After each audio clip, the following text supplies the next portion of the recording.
Good morning. That's such a neat service. Good morning. It's just past 10 o'clock. It's time for us to start, I think. Welcome to this meeting of the Eastern Area Planning Committee, Wednesday, 4th of June.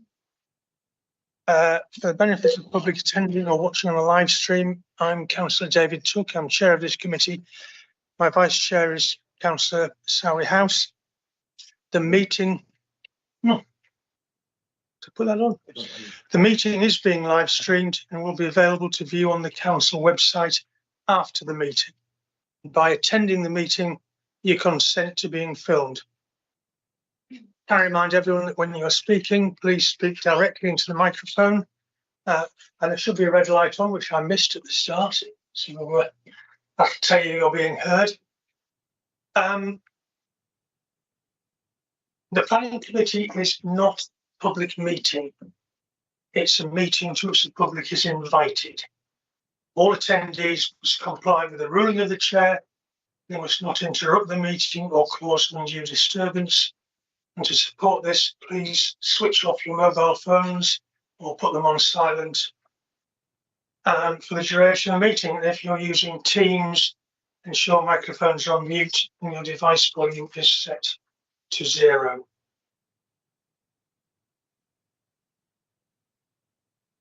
Only those who have registered to speak in accordance with the speaking protocol will be invited to address the committee for a maximum of 3 minutes.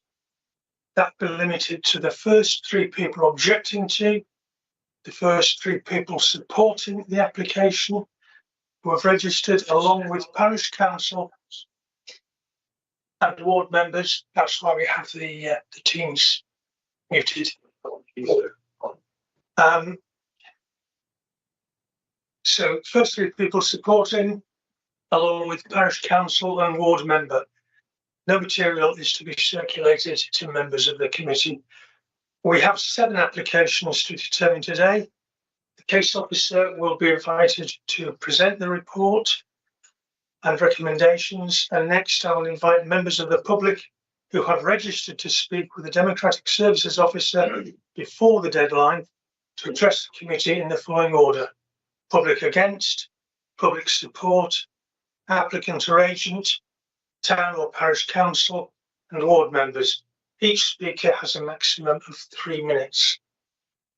Following on from the registered public speakers, the planning officers will have the opportunity to address any salient points they wish to clarify. And committee members will be given the opportunity to ask questions of the planning officers before moving on to their debate. When we go into councillor questions and debate for the benefit of the public watching, can members state their name when addressing the meeting?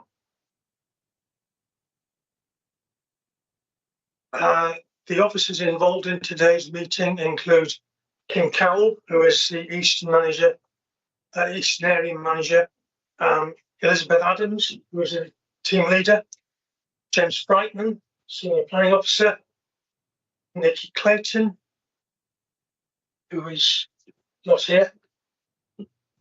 So you're going to present her, okay? Kelly Allingham, Phil Crowell, no. Phil's hiding over there, but in fact it's yeah.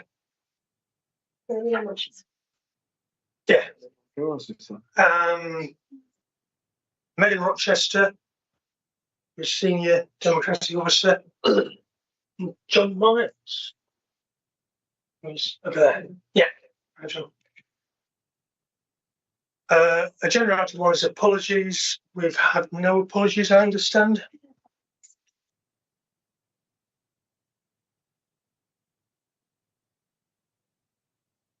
Agenda item 2 is any declarations of interest. So if any committee members have any declarations of interest they need to make, please do so now. Thank you, Chair. Duncan Sarah House, Courtmillan Ward. I'd like to declare an interest in 113. I consider myself predetermined and will be speaking from the floor as ward member. Thank you. Any other declarations? No. Has everyone seen the minutes of the previous meeting from the 30th of April? Any comments or corrections for those? No? So we're going to take them. Yeah. That's right. There is an opportunity at this moment for public to speak on the application, or they can wait until their application is actually being considered. So if anyone wants to speak now, just indicating we'll allow that. No. So move on to the first substantive item on the agenda, which is P Fall 2024-06284, is 47 Woolsbridge Road, St Leonard's and St Ives. That was good. Before we move into that, there is some sad news that one of our committee members passed away since the previous meeting. That was Councillor Bill Trite. He's been a member of this committee for a long time and will be sadly missed. And our condolences go to his family and friends. I'd also like to introduce a new member of the committee, which is Councillor Julia Robinson, who is with us. She's been on the committee before and is fully trained in planning, as are the rest of the team. And if we now move on to that agenda item, which is 47 Woolsbridge Road, St Leonard's and St Ives, which will be presented by James Brightman, and we will have some public speakers after that. Thank you, James, over to you. Thank you, Chair. Well, this application is to demolish the existing dwelling in outbuildings and erect 3 detached houses with parking internally. Can you talk up a bit? Can't hear him. The microphone doesn't seem to work. Change it then. Try to speak loudly. No, it won't work online. Mine does. No?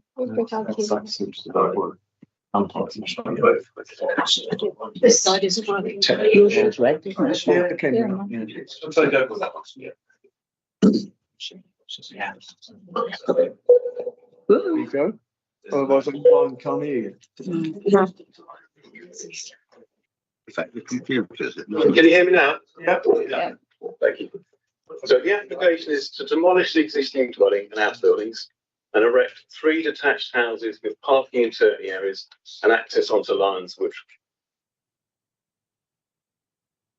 The application site is in the urban area within the zones of influence of the protected areas of the Dorset Heathlands and the New Forest National Park.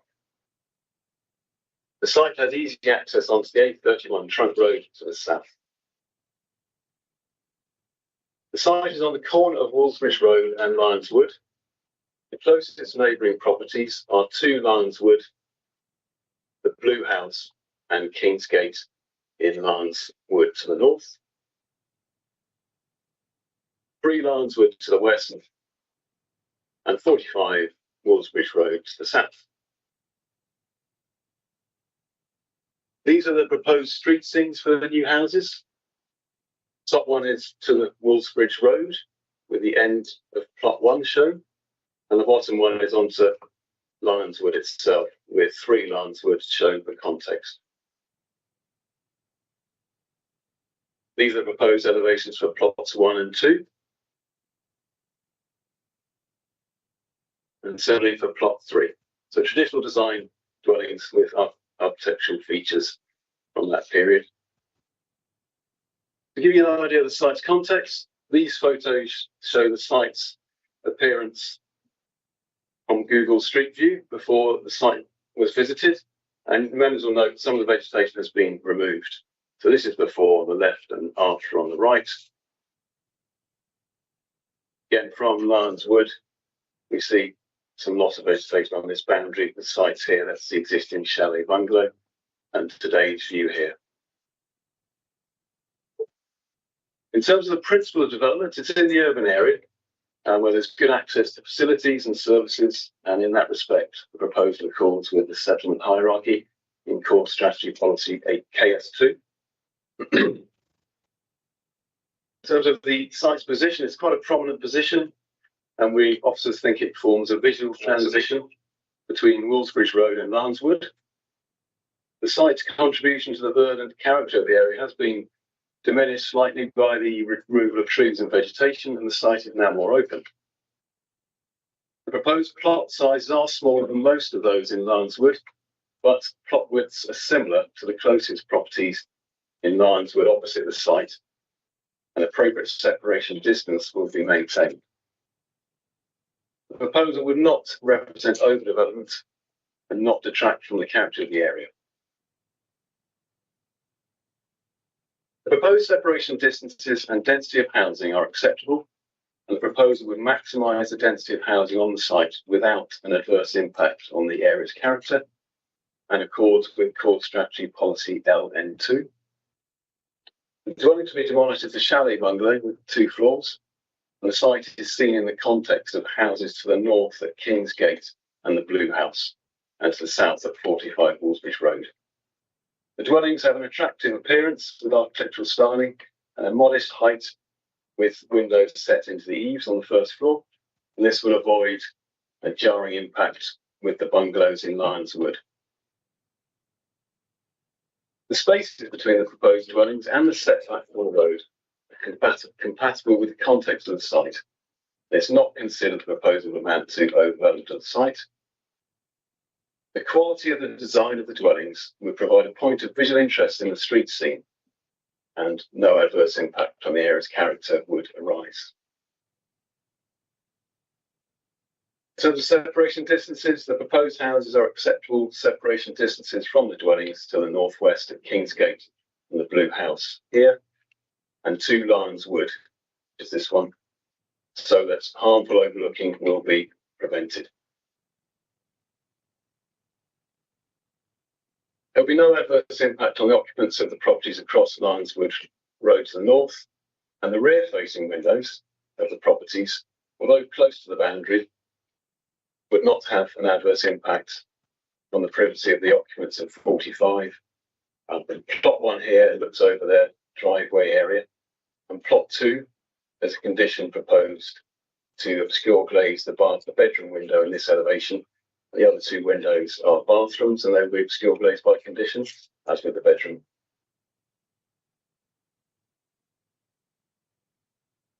The windows on this property, the bedroom window is further away from the rear private area of 45, so there won't be any harmful overlooking, and the rest of the windows are bathrooms at the first floor.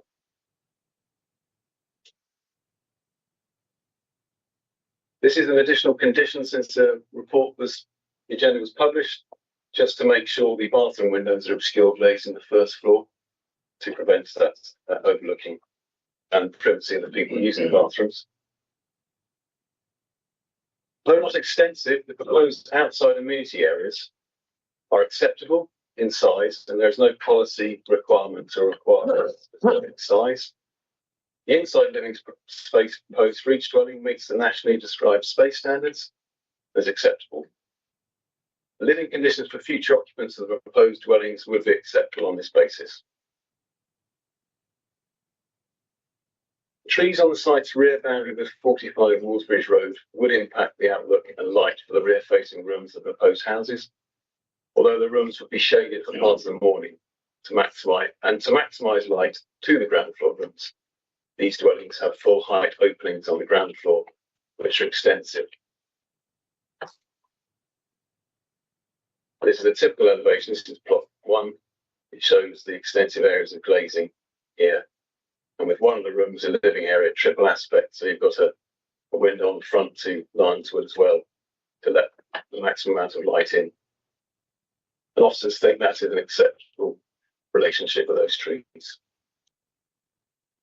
In terms of flood risk, the site is shown to be at risk from high groundwater levels in our strategic flood risk assessments, but groundwater monitoring undertaken through borehole testing at the site showed the site not to be at high risk from groundwater.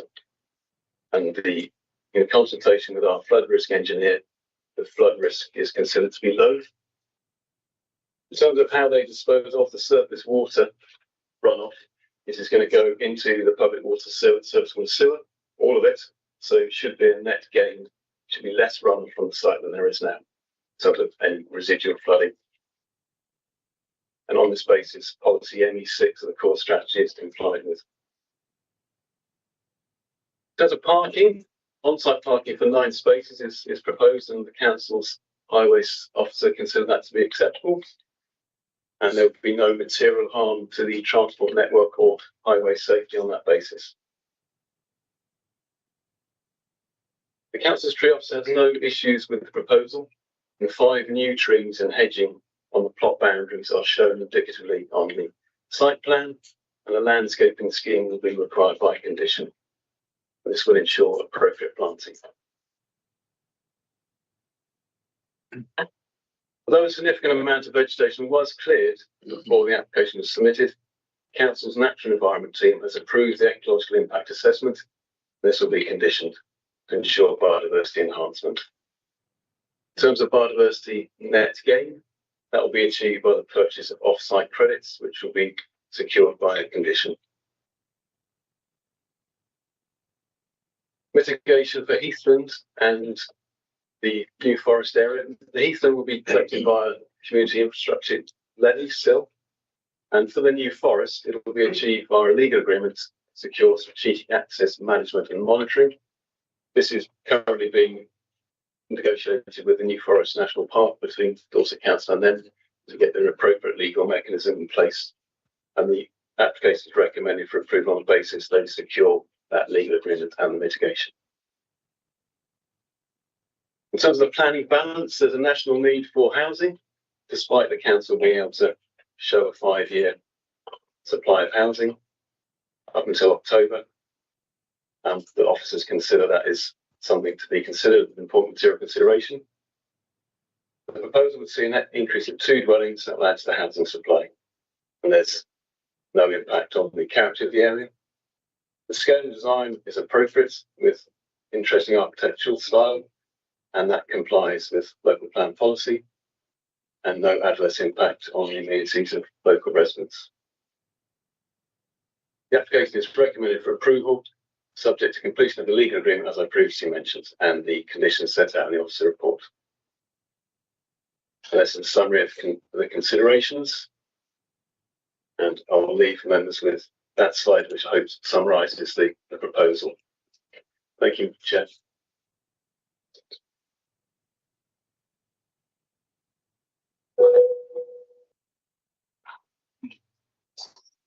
Thank you, James. We have public speakers for this. First one is public objection. It's Roy Burgess. You go to the small table there, just there, take a seat and press the button on the front. The red light will come on. And when you start speaking, you'll have 3 minutes. My vice chairman will time that and let you know that you're about 30 seconds off. But the committee can bear with me because I'm hard of hearing, and because I'm 80 odd, my word formation is not as good as it used to be. Okay. Understood, and thank you. Do I need to press anything here? Press the button until it goes red. On On the the front. top. All right. Okay, thank you. Glasses, I've dropped them.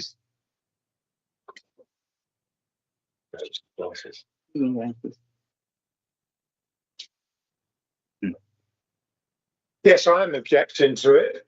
The parish council themselves objected to the planning because of overdevelopment. Mostly in the area, it's bungalows, not houses. Also, the committee here had reservations about it in a pre-planning application. Okay. The example of this over planning is if you take 43, 45 and 47, which amounts to about an acre of land, we've had development on 43. If this goes ahead, instead of 3 dwellings, we'll have 7 in that particular space. Okay? The thing that really is worrying for me is where the garages are located on the boundary between 47 and 45. It doesn't show it on this plan, but there's a mass of cherry laurel and trees running right down this boundary. And if they dig too close, I've been in the building industry myself for 60 years, so I know what happens. If they dig too close, they're either going to damage the roots or disabilise the plants and trees anyway, and then that would be a problem. And that's really my biggest concern. I don't object to the plot being used, right? But I think bungalows would be more suitable, and where the garages are it needs a site visit really, because I can't really explain it. You know, it needs somebody there and see what the problem is. We have a wire fence down there at the moment that forms a boundary. Okay, presumably if they develop it, they'll put a wooden fence right through there. Because I've got a little dog that uses the garden all the time, and I would be very, very upset if that got out onto the main road through that access to that site. I think that's about it, really. In principle, I'm not against it, but I think it needs modifying in some way. Okay. Thank you very much for your Thank you time. very much indeed. Switch it off. That's it. Thank you. Thank you. We all vote your jacket.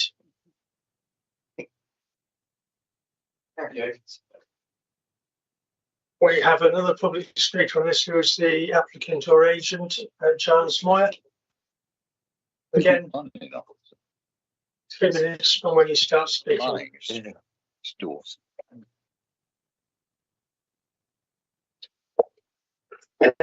On behalf of Ashley Projects Limited, I'd like to thank you for the opportunity to speak in support of the application. The scheme before you has been arrived at through an iterative process, and the applicants work closely with your case officer to arrive at a scheme which is worthy of the recommendation for approval. Prior to submitting the application, the applicant sought pre-application advice, and this informed the application which is before you this morning. The proposal for 3 sensitively designed family dwellings is, as you've heard, located in an urban area where the principle of development is accepted. St Leonard's, as identified in your local plan, is a highly sustainable location with local facilities within walking distance of the site. In terms of context, you'll hopefully be aware of a recent appeal decision where an inspector clearly set out there was a need for almost 8,000 additional dwellings in Dorset, with the inspector clarifying that Dorset Council is in a very serious position with regard to housing land supply. This application will deliver an increase in family dwellings and contribute towards that housing land supply. As set out in the National Planning Policy Framework, small sites such as this proposal make an important contribution to meeting the housing requirements of an area, supporting small and medium-sized house builders on schemes which can be delivered quickly. The number of dwellings has been reduced to 3 dwellings from 4 as part of the pre-application submission, and that you've heard from the previous speaker in terms of the concerns that were raised at the pre-application stage, hence the reduction to 3 dwellings. This has allowed for enhanced separation distances between the properties and improved landscaping provision. Building lines have been preserved and reinforced, providing a positive enclosure to Lionswood, and off-street parking is proposed in the form of surface level parking and garages. The proposed properties are chalet style properties. They're not a full 2-storey property. They're of high quality design and use a varied palette of materials that contribute to the character of the area. The scale and mass of the proposal, as you can see from the street scene, reflects the established parameters of neighbouring properties. As explained, we've worked proactively and collaboratively with your case officer, exploring alternative designs for the site during the course of the application to ensure that the privacy of neighbouring properties, i.e. 45 Woolsbridge Road, is respected. And you've seen the conditions which proposed in terms of obscure glazing of the various windows. Just to reiterate, for plot 2, the bedroom window, which is proposed to be obscurely glazed, is not the sole bedroom window for bedroom 3. Thank you for the opportunity to speak in support of the application. To reaffirm, other than the Parish Council, there's no concerns being raised by our statutory consultees, and I hope you're able to support the officer recommendation and approve the application. Thank you. Thank you. Do you have any response from officers to any of the points raised? Thank you, Chair. In terms of the objector, officers suggest that we could add in a part to condition 7 landscape to ensure hard landscaping details are submitted to include a 1.8 metre high fence on the boundary of number 45, Woolsbridge Road, to be agreed. That's before damp court works above damp course level to the building, so that it would secure that boundary. Okay, so if we have a proposal to accept, then that would include that condition in addition to those already laid out. And the landscaping conditions, quite. Spencer. Thank you, Chairman. Picking up on that point as well, I picked up on the objective's comment about the protection of the roots of probably trees or hedges in the locality. Maybe we should put an informative note that they're protected during construction, so that it's to mitigate the potential impact. I think that would be a sensible addition to what we got before us. Scott, did you want to say something? Thank you, Chair. Scott Thorpe, 4th Mullen Ward. I had a question to the officer in regards to the garages. In the report, I didn't see any mention of dimensions. Are these proper garages that will actually fit a car, or are they just look like garages that are actually just a store? Good. Thank you, Chair. So looking into that one. Thank you. Yes, good question. I think we'll come back to the answer on that fairly shortly. Councillor Orange. Right. Thank you, Chairman. Councillor Barry Orange, St Anderson, St Ives Ward. Thank the officer for a very comprehensive report. I've been keeping my eye on this property, or this site, because it's been empty for a number of years and it's deteriorated into poor condition. The grounds have been neglected, so it's good to see an application coming forward. Now, the application for 4 bedrooms was a bit cramped, so I'm glad that that hasn't gone ahead. But I'm pleased to see that it's now a 3 property site. The new properties complement the properties opposite, Kingsgate and the one next door. So there are houses right opposite this particular site. I think from that point of view, I'm happy with the recommendation to support this, and with the additional recommendations that have just been met, or the conditions that have just been mentioned, I'm quite happy to propose approval. Thank you. Okay, thanks. That's a proposal. Do we have people? Councillor Flower seconded. I should say Councillor Flower, Burwood Ward. You're here as Councillor Flower. It doesn't matter if you're from Burwood or Timbuktu. I just like saying it, Chair.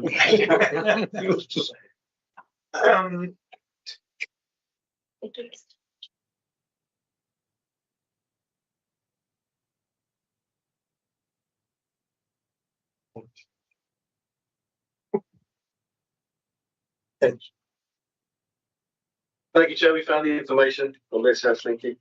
The plot 3 garage is 5 metres internally by 3, which isn't quite a parking space in terms of our highway standards. But physically get a car there, but they've got 2 on-street, off-street parking spaces in addition to that. Yeah. The other 2 garages are 6 by 3, so they would equate to parking spaces. They're quite generous sized garages. That's good. Does that answer your question, Scott? Yeah. Councillor Surreyhouse. Councillor Surreyhouse, 4th Mullen Ward. So I totally agree with Councillor Flower's requested condition on the site. I think whilst we understand there's no mandatory requirement for sustainability at the moment with regards to solar panels, I do think it's really regrettable, and I wish that applicants would understand the mood music in Dorset, and I think this is a really missed opportunity for solar panels, sustainability. We all know the implications for retrofit. This could be done very affordably on a new build. And also, I sat in a webinar yesterday with Wessex Water. We understand the costs of misuse of rainwater going into the drain and the costs of then reprocessing that through the sewer back to fresh water. So I think with a complete demolition here, there's a missed opportunity for groundwater capture as well. Thank you. Thank you. Councillor Coombs. Sorry, I'll have to shout. Councillor Tony Coombs, also from Burwood Ward. As a principle, I don't have any issues with this application. However, I just want to explore further the obscure glazed window in property number 2. The agent described it as being a secondary window, so I'd like to know more about where the other window is and the actual impacts of that, because to my mind, the easy solution would have been to hand that property. So if the officers could come back to me on that. Thank you. James. Thank you, Chair. This is the house in question. So, can you see my pointer? No, you can't. Just a second.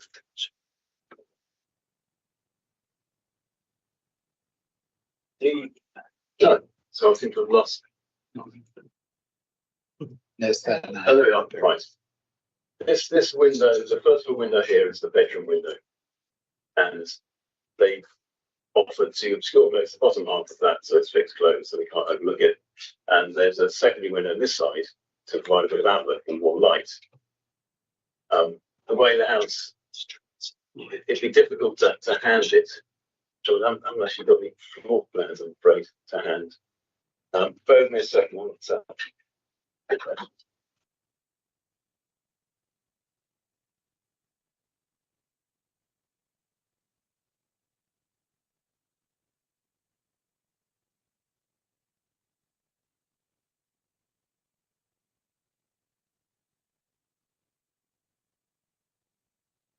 Yes, upstairs on the back, they've got a bedroom, which is what we're talking about, then 2 bathrooms on the front, another bedroom, or 2 bedrooms on the front.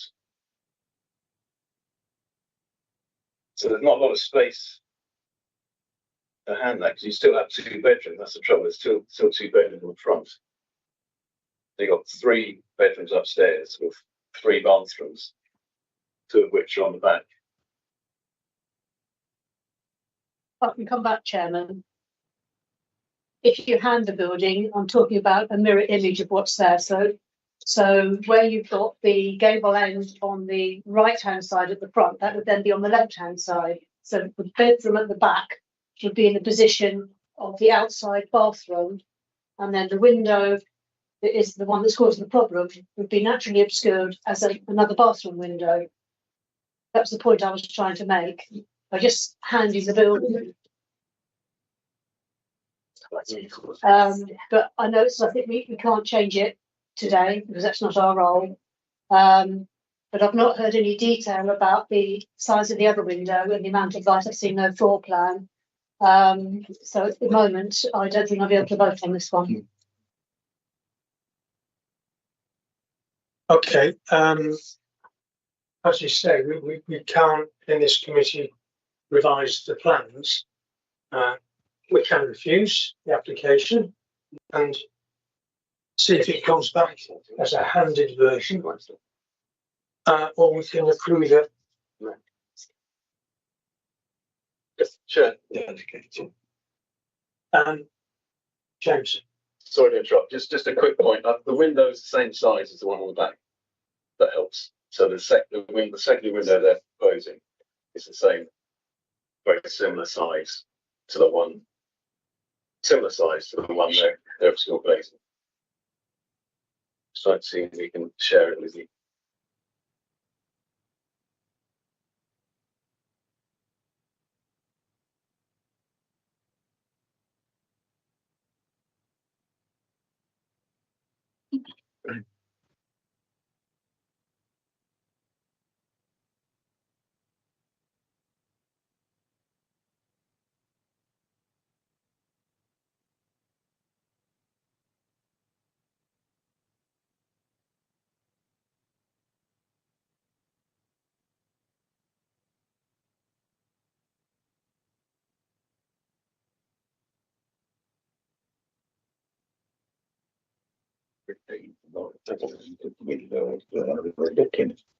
Okay, so that's the window Councillor Coombs referring to, and this is the secondary window.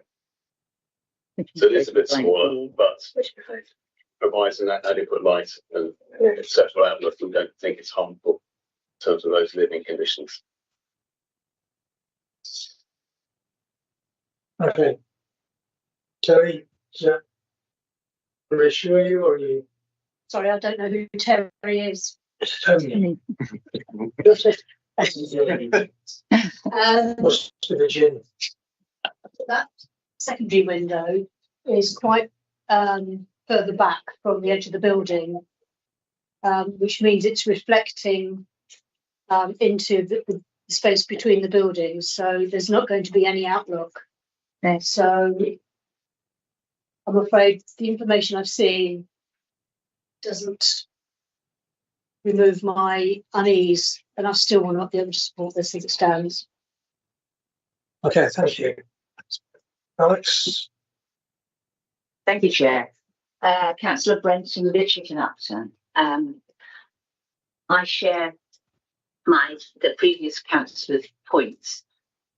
I am concerned that 3 new dwellings in this day and age are going up without any indication of PV panels or rainwater harvesting. I know that it's not legal yet, but it should be. It will be soon, but by which time these will have been built and they will be there for 50 years. So retrofitting will be an extra cost. And I also share Councillor Coombs's point about plot number 2. The thought of having a bedroom window that just looks at a blank wall opposite when you have a garden for that is a bit frustrating. And number 2 is also the most constrained of the set. Not much of a back garden.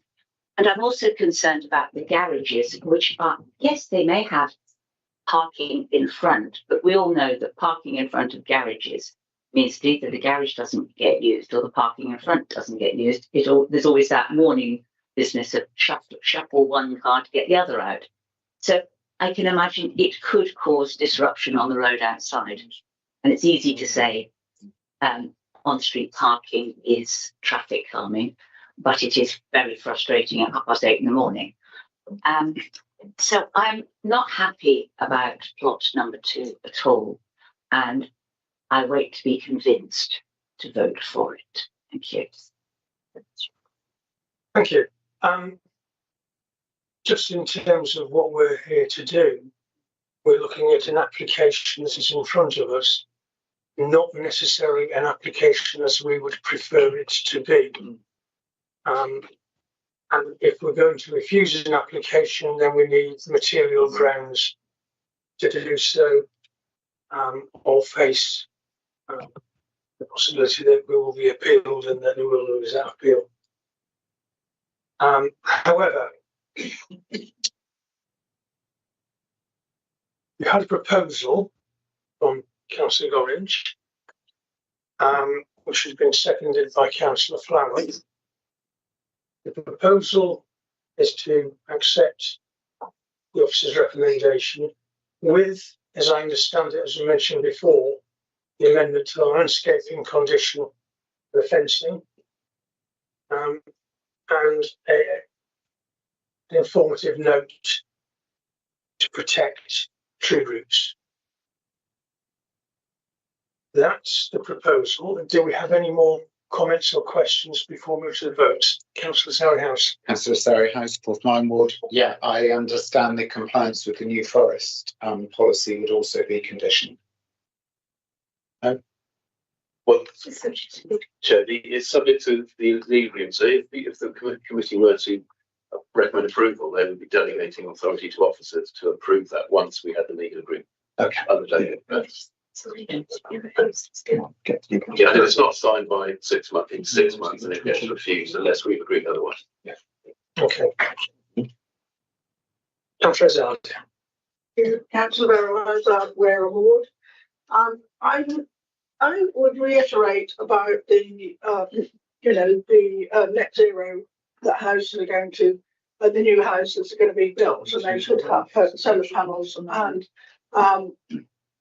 water saving, like water butts and soakways, as Wessex Water gave us briefly yesterday, and separating water that rain from sewage.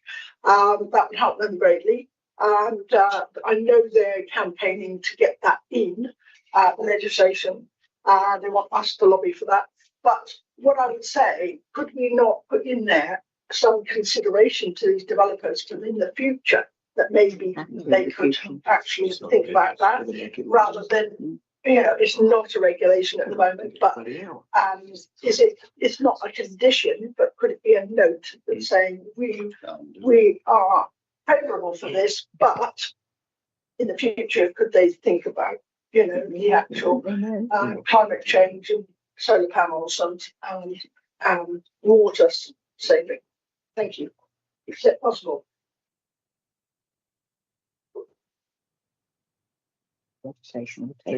Already deal was front of you.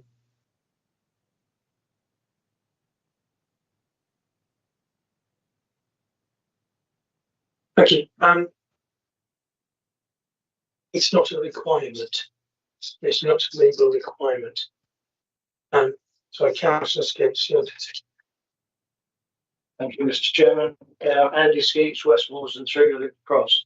I'm probably going to, unless something comes up in the next couple of minutes, support the recommendation. And the reason I'm going to do that is because the officers have dealt with it under existing planning conditions and rules, regs and law. And for us to try and make things up on hoof at committee, it's idyllic. It would be nice to have solar panels on every roof, but that isn't the requirement. So therefore we can't just change it on the hoof, in my opinion. So I will support the recommendation. Thank you. Thank you. Councillor Bills again. Mike's still not working. I can't resist the opportunity to speak about this idea about solar panels. In order to get things like that, we need to have a policy. And the policy needs to be part of the new local plan. So I would suggest that the new administration get on and produce the new local plan and have it as a policy, so that then the committee can then ask for such things to be included. Yeah. Until legislation changes or we have a new local plan, all we can do is rely on the changes to building regs, for example, which includes electric charging for vehicles as part of the new building regs. If you want any more, you need to have a policy base behind it. Councillor Coombs, I agree entirely. I think it's a great shame that the previous administration had 5 years to produce a local plan. This administration has had best part of over a year now. And we still don't have one, and we won't have one for some years yet because of the new regulations and the ways of doing it introduced by the government. But other than that, I agree entirely. Okay, for Does anybody else wish to? No? Okay, so back to where we were. We've had a proposal, which is to accept with the couple of additional conditions that we mentioned.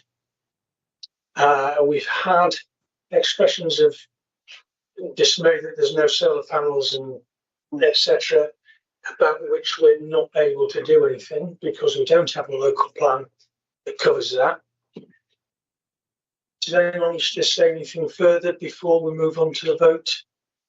So, all those in favour of the proposal from Councillor Garrison, seconded by Councillor Flower, please signify. Show of hands. 1, 2, 3, 4, 5, 6, 7. So that's 7 in favour. All those against. 1, 2, 3. And any abstentions? I don't believe so. In that case, that is approved. So permission is granted on P4 2024-06284 47 Woolsbridge Road, St Leonards and St Ives.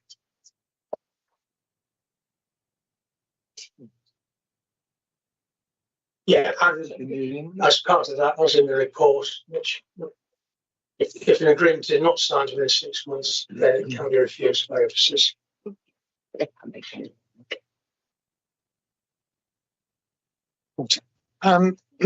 Just making a comment. Can we do something about these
Okay, ladies and gentlemen, sorry for the slight hiatus.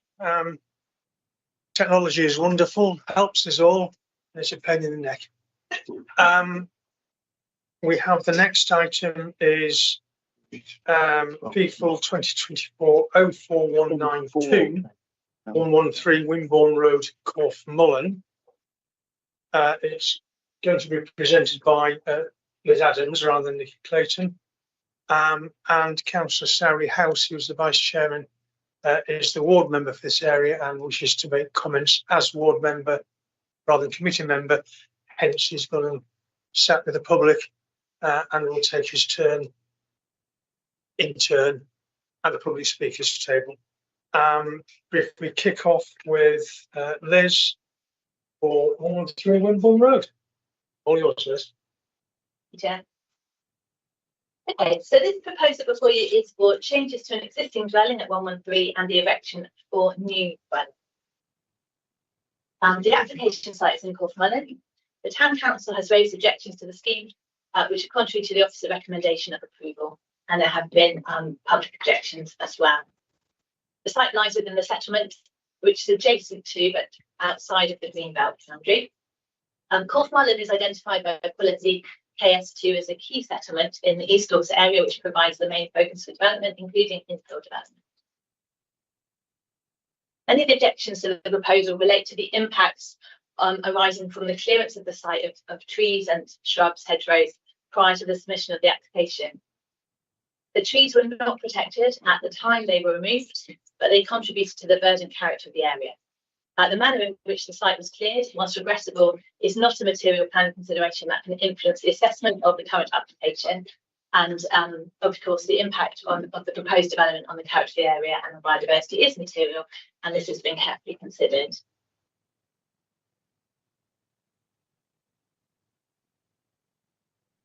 Prior to the submission of the full application that's before you today, pre-application advice was sought on these proposals, and the advice given was that the development was acceptable in principle.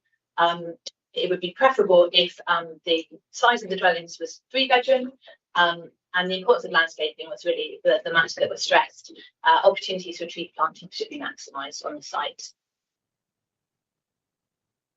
So during the course of the application, I'm mindful of the concerns raised by both parish and council and by objectors, and in the light of comments from the council's natural environment team, the applicants have made amendments to improve the landscape quality that will be achieved by the scheme.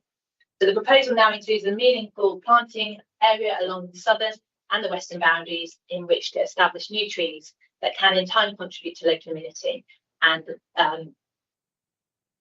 ensure appropriate transition between rural and urban land uses, which is required by policy HE3, landscape policy.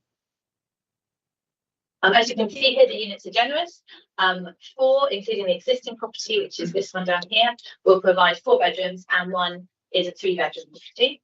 The Town Council has highlighted that the strategic housing market assessment identifies the need for 2- and 3-bedroom houses in the eastern area of Dorset. This is acknowledged, but policy LM1 identifies the site-specific circumstances and the character of the local area can justify departure. In this case, officers consider that the scheme density is appropriate for the character of the area and the limitations of the site, which has got this quite long access to down there. The departure from the SHMA is therefore given limited weight against the proposal. The units have a traditional, visually attractive architectural gable features and use clay tiles and buff brick with light render as the proposed materials. Unit 1 shown here is a 4-bedroom dwelling with an attached double garage. This is on the highest land on the site and will have a finished floor level about 0.5 metre higher than the existing dwelling to its east. Then you've got Unit 2, which has a single garage and a finished floor level approximately 0.9 metres lower than Unit 1. So we're working our way down the hill, the gentle hillside. To avoid harm by overlooking at the existing dwelling on the site, the first floor is arranged with a bathroom to the front, which can be display-based window. Unit 3 has 4 bedrooms, an attached double garage. Again, the finished floor levels dropping down another approximately metre. And the final unit to the north is a 4-bedroom dwelling with a double garage similar to Unit 1, but with full hip at the rear here, and limited windows in the north elevation to avoid harm to neighbouring amenity. So this finished floor level again, approximately mid to level. So I've overlaid the proposed site plan on Dorset Explorer onto Dorset Explorer to show the relationship with the neighbours. So Candy's Close to the north has limited garden depths. But this cross section has been provided by the agent to show that 14-metre separation distance will be retained to the first floor. It's just worth noting that the house also has ground floor extension, which isn't shown here, but it does demonstrate how the design with similar eaves height and with the roof sloping away can avoid an overbearing impact or demonstrable harm from loss of light. There are some trees on this boundary which are to be retained, and they already cast a bit of shade. It's not anticipated that additional harm would arise that would justify refusal on that grounds. I'm sorry to say that when we received the amended plan, we didn't update condition 12. So I've just updated condition 12 compared to what's on your agenda. Because on the agenda it refers to windows, whereas actually now it's only roof lights. So just updated that to say the roof lights should either be high level or they should be obscure glazed and fixture. I anticipate that they will be high level. All these measurements are approximate, but you can see here that there's about 16 metres between the frontage of Unit 3 and the eastern boundary, which is shared with the properties on Wimborne Road. All these dwellings have deep gardens, which provide generous separation from the site.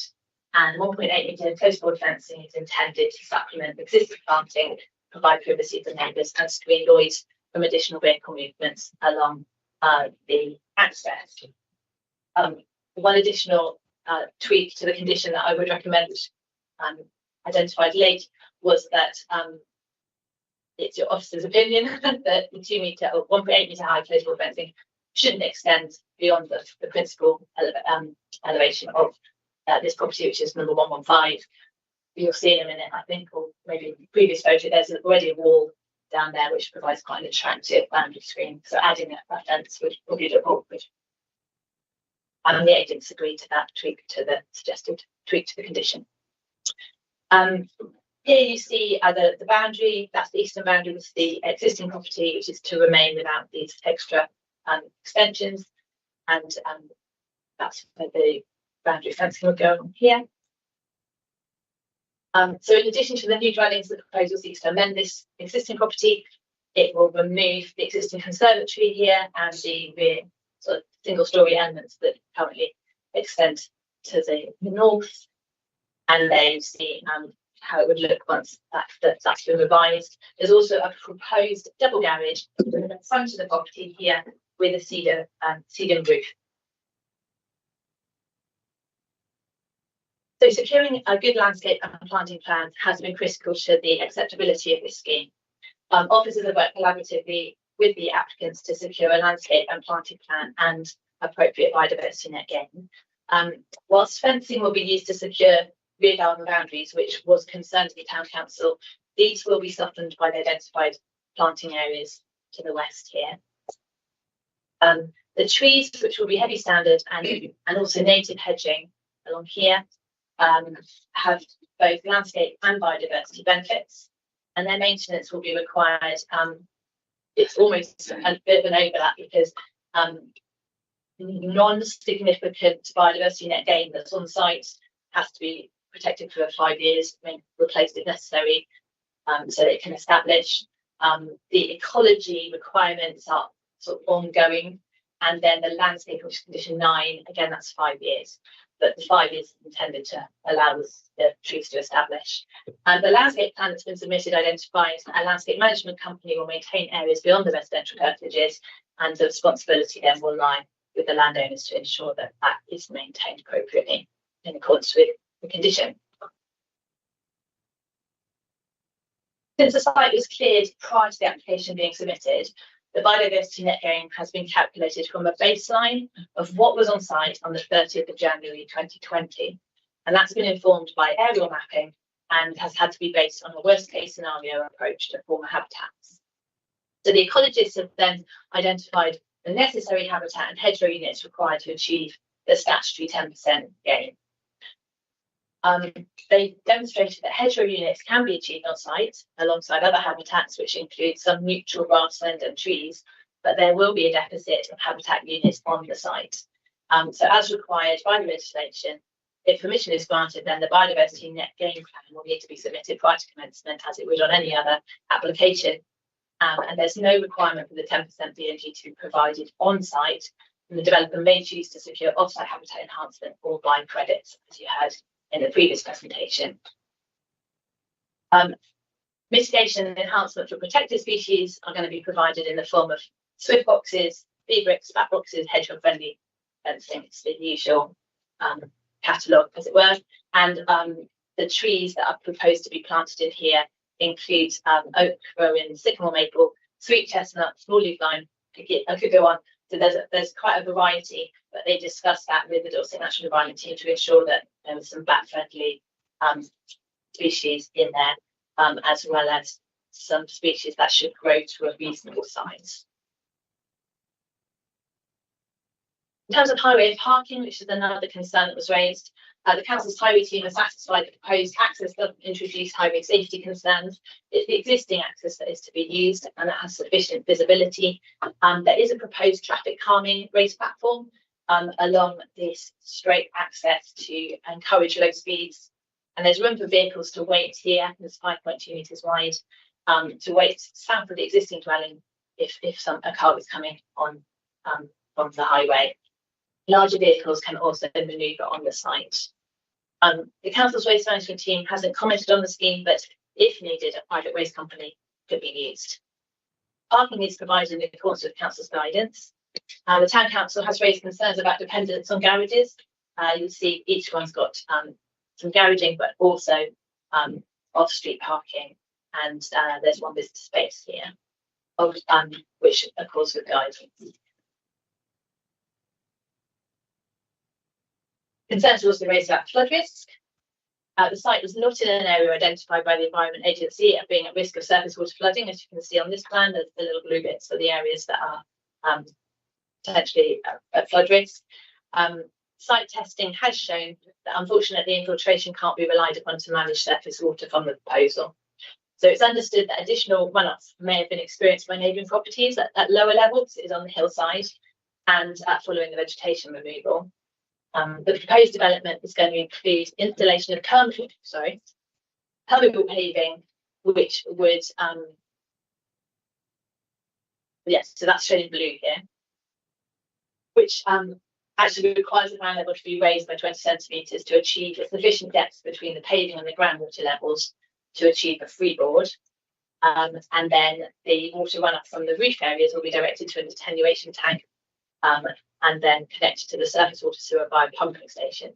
And again, Wessex Water has agreed the connection and the rate of discharge. The proposal will thereby avoid increasing flood risk as required by policy ME6. Final details can be secured by condition and the management details. So that's number 4, and the management details are proposed condition 10.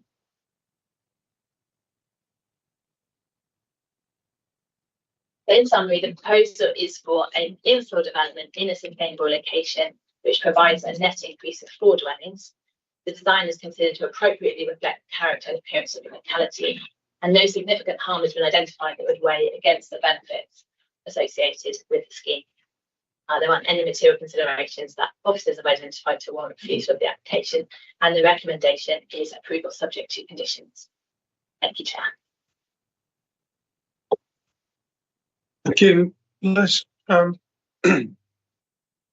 We have a number of public speakers on this. We have public objections. First on the list is Ben Bolton.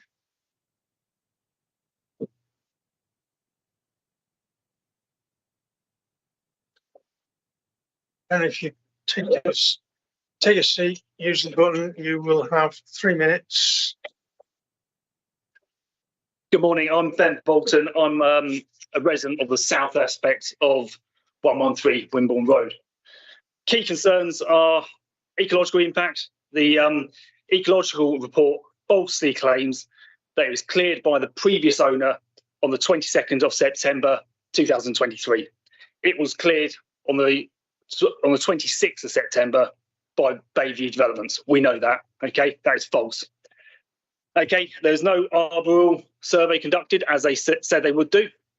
Okay, this brings me on another point, which is sustainable transport. Very few amenities in this area. Nearest shops are probably about a mile away. Okay, so elderly, young children climbing up a big hill, as we know that hill, okay, they're probably going to want to take a car. It's going to put extra strain on the transport on that area, on that road. Okay, that links on to safety and access. As we've already seen, it's a very narrow strip of road, lane onto Wimborne Road there. There's no passing on there, okay, and where it goes onto Wimborne Road is already a complex junction, okay, and that straddles exactly next to Corfholt Close, okay. We've already had 2 accidents there this year, one where somebody ended up in hospital for a week, okay. We do not want to add extra complexity to that road, okay. That covers that one. Okay, flood risk. We've already talked about flood risk. This application admits there's high groundwater, as we've talked about, and there's going to be some pumping there. Okay, what it does not talk about is the water. We're living on a hill. It runs downhill. It's physics. Okay, it goes through my garden and it culminates into 113. Okay, it's like a marsh in there. Okay, that then backs up onto Candy's Close. There's people there with a child mining business, okay, which has been basically ground to a stop because of that, because of effluent backing up into their gardens. Okay, and our last point is the manner of the destruction. Okay, no warning, no regard, and just trees smashed through people's gardens. Okay, no regard to families, okay, or children. Okay, my family's put at risk. Okay. If this is how they behaved before, okay, if you give them the green light, how do you expect they're going to behave afterwards? Okay. Conclusion: Parish Council has objected to this. Okay, it lacks any due diligence or risk assessment. Okay, I urge you to think carefully about this. That's all I've got to say. Thank you very much. Just one point before you go. You said effluent. Is that foul, or are you talking about rainwater runoff? I think Jackie might have a picture of it. There's this brown sludge which is ending up in Candy's Close, into Bill's Gardens. Okay. Okay. Right. Thank you.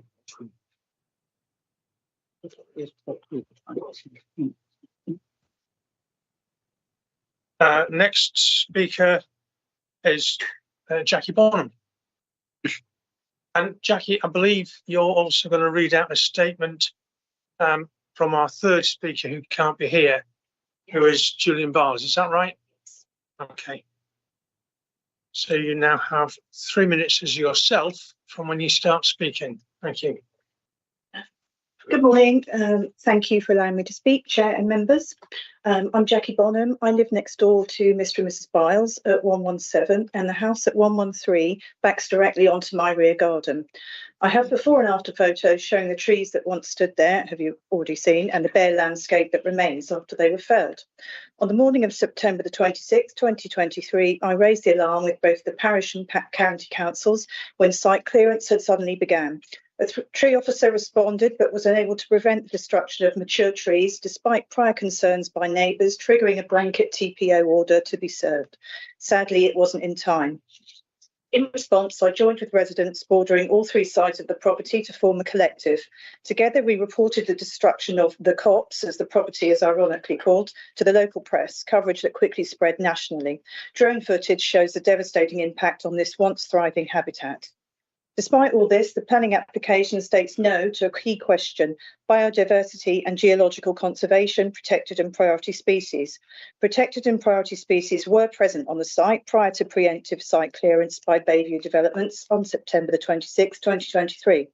The previous owner, James White, encouraged the cultivation of wild orchids at 113. Green-winged orchids and southern marsh orchids are prevalent in Corfmullen in the right conditions and grow freely in another garden less than 350 metres from this site.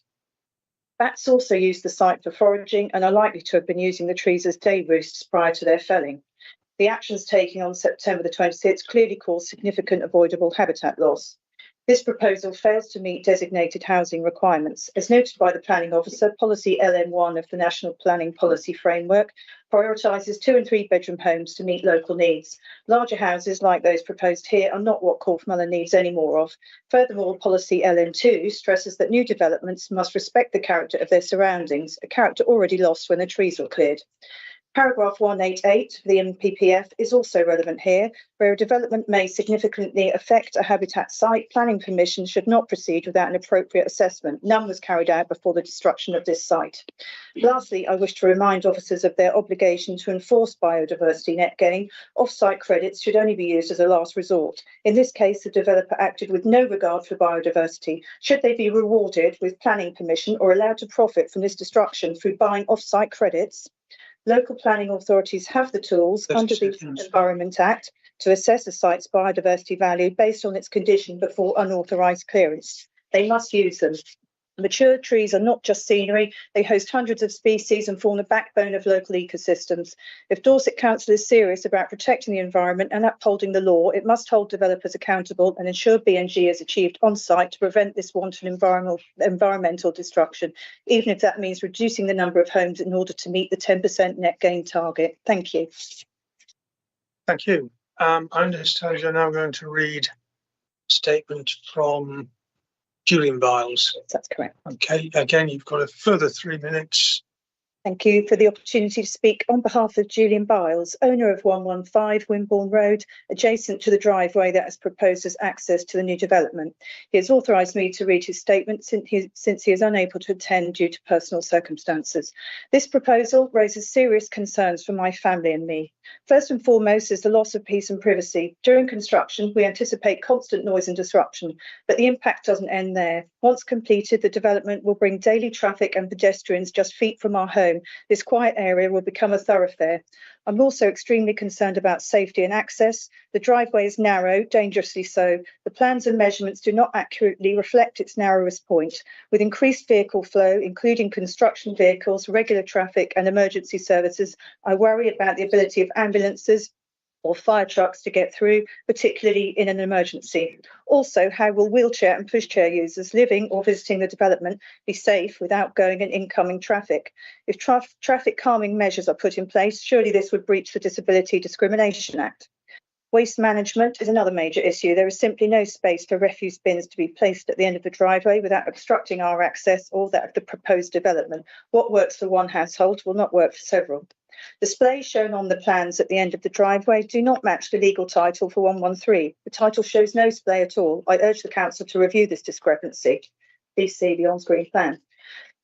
Parking provisions are wholly inadequate. There are not enough spaces for the number of family homes proposed, which means visitors and even residents are likely to park on the verge outside my home, adding to congestion and potentially damaging the area. Furthermore, a responsible plan that met the ecology requirements reduce parking, not expand it. Finally, I must highlight the environmental damage already done. Mature trees were felled without surveys despite known bat activity. We were required to pay £700 for a bat survey to extend our garage, yet the current developers cleared the site without any such requirements, even though the previous owner confirmed the presence of bat roosts and installed bat boxes. Our own survey documented 11 species in the area, including the protected Greater Horseshoe. This development threatens not only our quality of life, but also public safety and local biodiversity. I respectfully ask the council to reconsider this proposal and ensure all regulations are being fairly and consistently enforced. Destroying habitat should not be rewarded. Thank you. Thank you.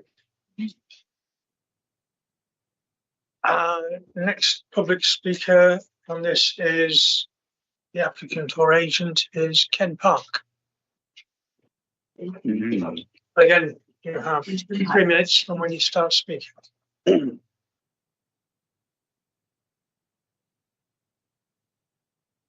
Good morning, members. This large site is occupied only by a single dwelling and is otherwise a vacant parcel of previously developed land within the defined settlement. Policy specifically directs and indeed expects such sites to be developed to meet identified housing needs. The site is significantly larger than others within the vicinity and represents the type of site where policy expects and indeed relies upon residential development to be delivered. The proposals provide 40 detached dwellings on good-sized plots and thus at a low density, appropriate to the suburban character and edge of settlement locations. The provision of 2 or 3 bedroom houses would require an increase of density, and the applicants have got the approach right for this particular location. This is a spacious development with generous plots relative to most current housing developments.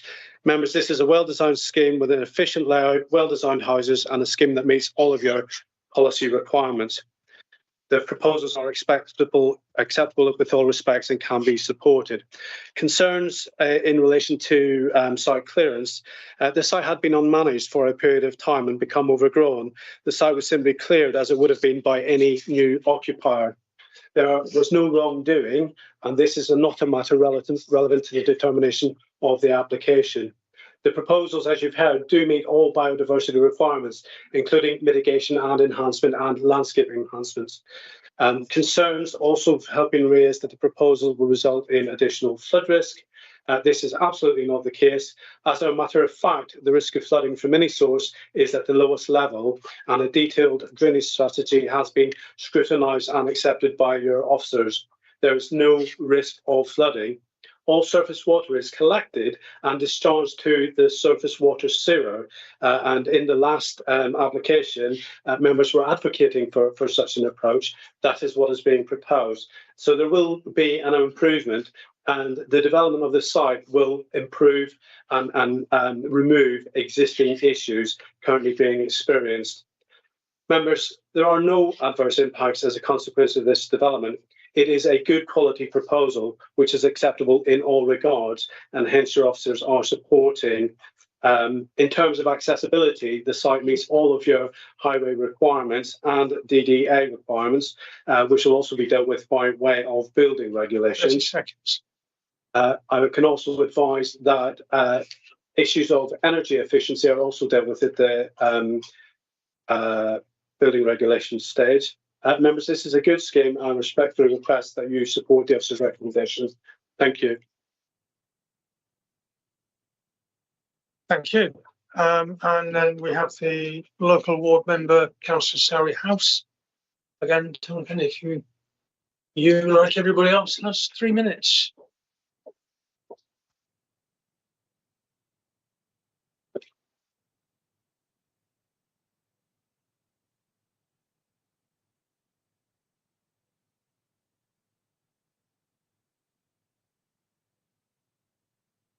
Thank you.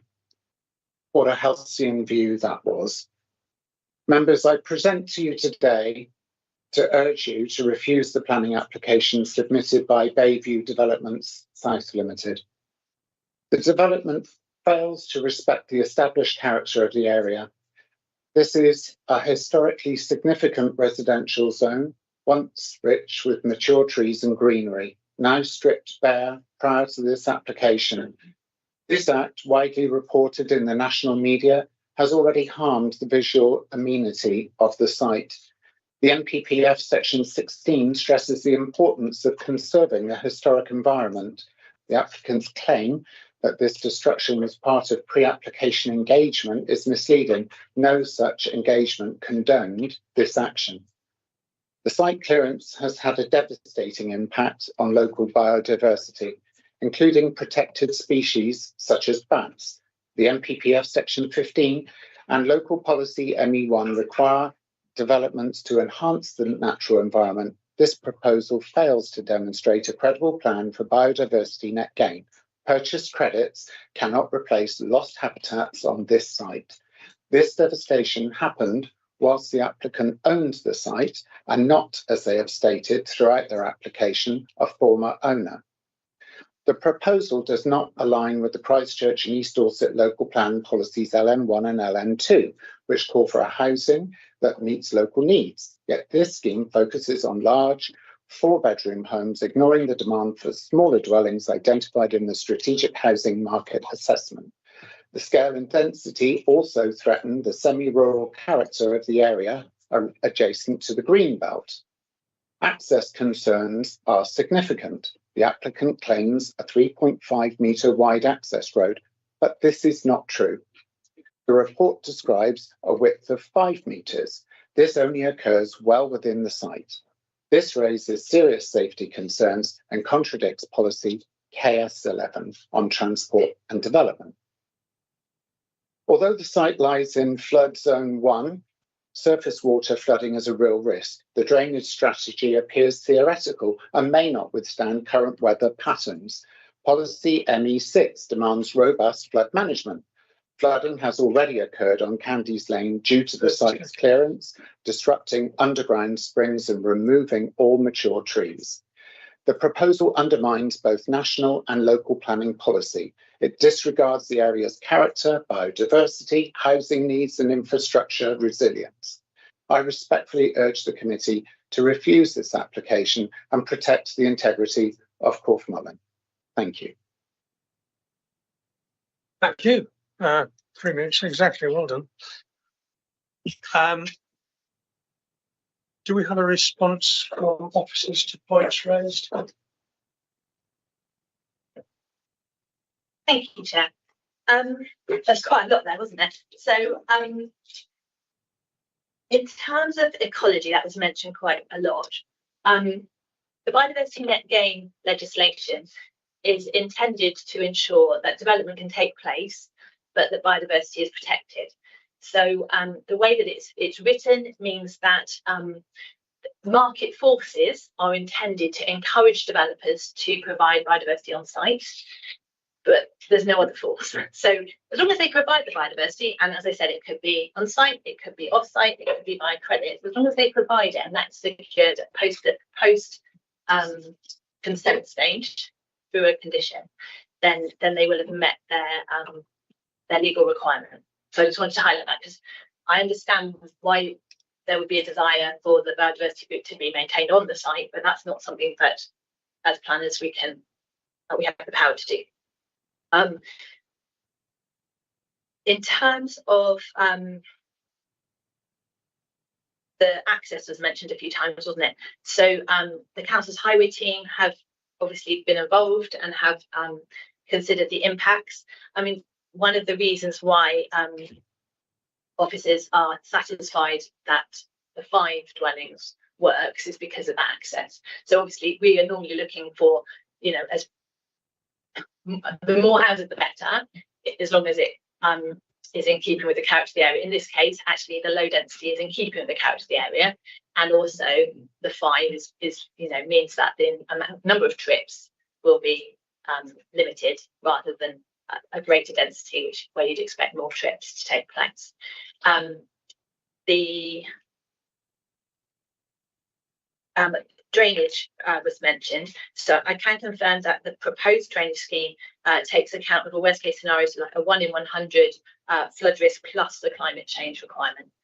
So that has been taken into consideration when identifying how big the attenuation tank needs to be and how water will be dealt with.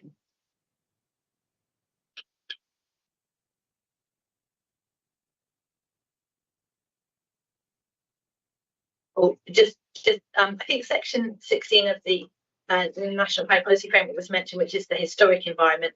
So I fully appreciate again that there is, or there was, you know, trees that have been established over the years on the site, but they are not, they're not historic environment in terms of section 16, which is concerned with heritage assets. So just to distinguish from that, but there is obviously in the MPF clear desire to provide or to secure biodiversity benefit, which is why we have the biodiversity net gain, and to consider the impacts. And I understand the concerns that the biodiversity surveys couldn't be undertaken before the site was cleared. But my understanding is that biodiversity crime is a matter for the police, and I understand that that has been investigated separately. Thank you. Thank you, Liz. Councillor Sally House is, just to confirm, is leaving the room now, so as not to impede the debate of the committee with huffs and puffs and frowns. got Spencer. Just before Spencer, I just want to say, in terms of scalping of sites, this seems to happen quite a lot before a TPO or anything can be arranged. It's not something I think we want to encourage particularly, but it's not something that we can do anything about at this committee. It's perfectly legal. The landowner can clear the land should they wish. Spencer. Thank you very much, Chairman Spencer. Furwood Ward. I'm going to focus my attention to the access, because I didn't see anything on the drawing that showed what the upgrades to the visibility display may or may not be. 3.5 metres approximately means it isn't 3.5 metres in my mind. The average car is 1.8 metres. A vehicle such as a fire tender, for example, is 3 metres. I think there's a fundamental here about the access to this site, regardless of every other factor that's been mentioned by the applicant and the protesters. I'm focused on that access. I don't think it's adequate, and I think that could potentially be a reason for refusing this application. Thank you, Chair. Thank you. Councillor Florrick, Scott. Thank you, Chair. Scott Florrick, Portlawn Ward. I have the same point to make. Can the officer explain, when you've got two cars coming in opposite directions, how that is meant to work? It's explained in the documents and it sounds very straightforward. Oh, the car trying to enter the site is just going to hang out outside and wait. When in fact, by driving past the property today, there is no such space as indicated in the report. That waiting area off the highway is not there and does not exist. So coming into the site, you can't actually see the top of the access road. So you're going to enter the site with potentially a car in front of you. Now, the car entering the site is not going to be able to back off back onto the highway. So potentially the car coming out of the site is going to have to reverse down a very narrow track, potentially 20 to 30 meters. I don't see that working in practice. And these are, you could say that's a small car. How does that happen when you have a delivery vehicle or a rubbish collection, which we actually don't know how that's going to happen either? So can the officer just explain that to the committee, how that is meant to work? Thank you. So I think the vehicles that are coming in are going to end up with priority because, like you said, you can't reverse back onto the highway. So it will be a matter for those coming out to reverse back to the wider space south of the existing property. So if you are, it depends which way you're coming in as to what visibility you're going to have. So my suggestion is that any 2 metre fencing is set back to the in front of the house here, so that there's better visibility about what's coming. And obviously, at the moment, it's quite unmade, as it were. So the improvements that will be made will make the visibility easier. And that's why I think the Highways Authority hasn't made an objection.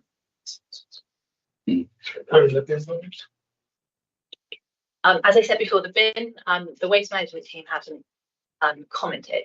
So I just foresee, it might be that they are able to work with what's been provided, but otherwise I anticipate it will be a private company. Can I come back, Chair? Yeah, please do. Oh, sorry. It's my understanding that the past resident did actually put his bin on the roadside up on Wimborne Road. Now, for one property, there's probably room for that. But I would agree with the officer that that a private removal company, refuse company would need to be employed to go down that track. Is the track big enough for even that vehicle? And if it wasn't, there is no room on Wimborne Road to put potentially 5 bins in an area that in the report is saying that's going to be the spot where the car is going to be able to turn into and wait. So again, that area doesn't exist. And I just find the access, as Councillor Flower states, just totally unacceptable for this development. Okay, thank you. Councillor Skiggs. Andy Skeets, West Morsland, Three-Legged Cross. Principally, I wholeheartedly agree with Spencer in his comments on the access. I also have concerns about the waste, because normally that if it's going to be a private waste company, there's normally a condition attached to the application, and surely that should be sorted out before we go further. So perhaps the officer could explain that to me if I've got it wrong. The other thing that was mentioned was a 1 in 100 flood risk.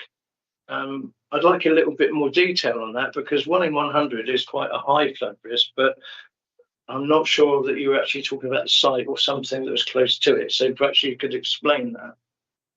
But the other 2 things or 3 things that concern me about this is the density of the application compared to what's around it, and sat in its green environment, well, what was a green environment before the flora and fauna were removed. Of course, it doesn't bode well with what's around it, so I don't think it sits particularly well within the area.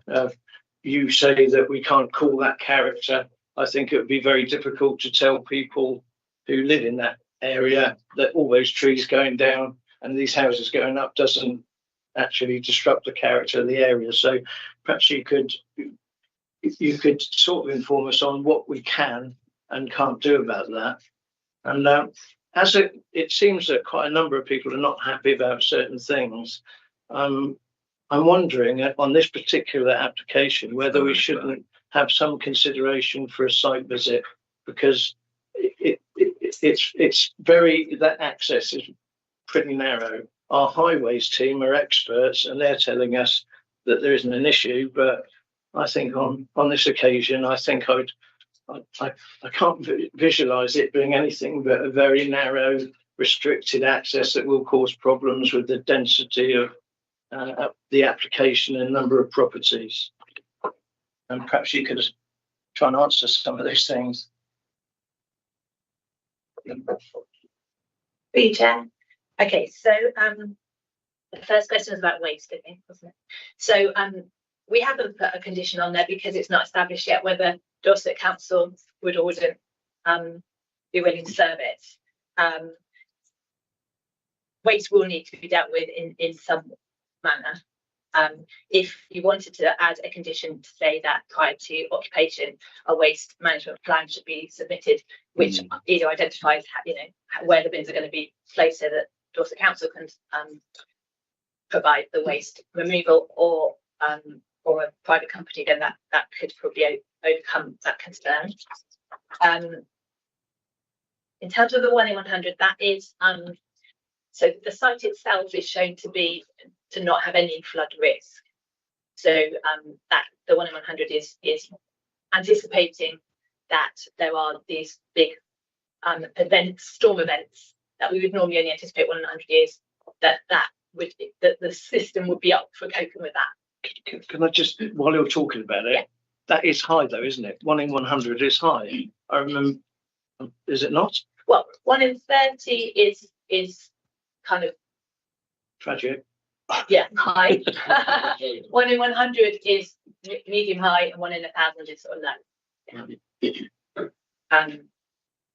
And then in terms of density, your officers consider that this is a low density scheme, which is appropriate for the character area. That's our opinion based on the site. I think it's about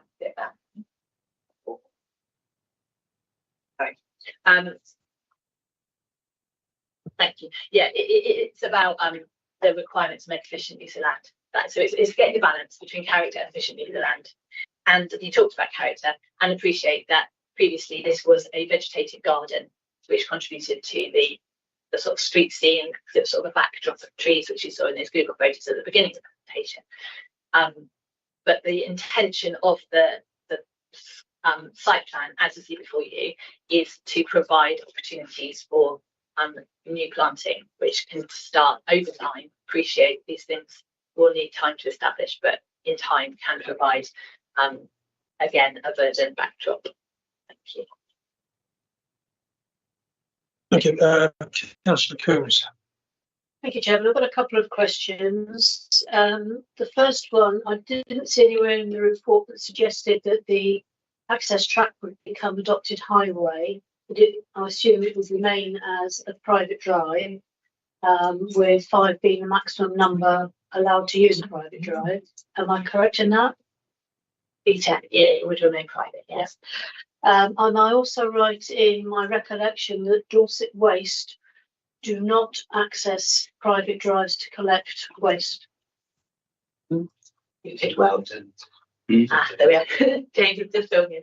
They would with an indemnity. Okay. So there's a question mark over that. I also see in the informative notes that they talk about building regs and fire safety.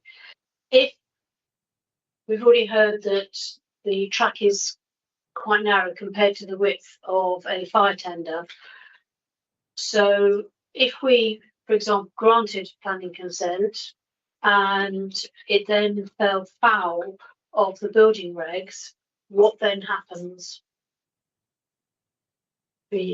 So they need to comply with building regs in order to be able to build the development. So they would probably have to come in for either an amendment or they'd have to scrap the scheme. Is that it, Tony? Yeah. Councillor Hazard.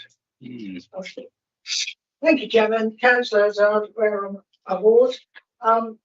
Yeah, a couple of things. I am concerned about the track width. I think the planner was saying he doesn't know whether it would come up to the standard for it to be taken on board from Dorset Council. Don't know if that was mentioned or it stays a track. There is access, into it, so the entry visibility looks to be very difficult and tricky. And as one of the residents mentioned, I think it was Ben, that he said there's been a couple of accidents there already with the current situation with residents. So it's going to exacerbate that. That needs to be sorted because obviously the width, it mentions in the notes here from you that we received that it's brought to one side with a fence and another one with, I think, a wooden fence and the other one with just a metal fence.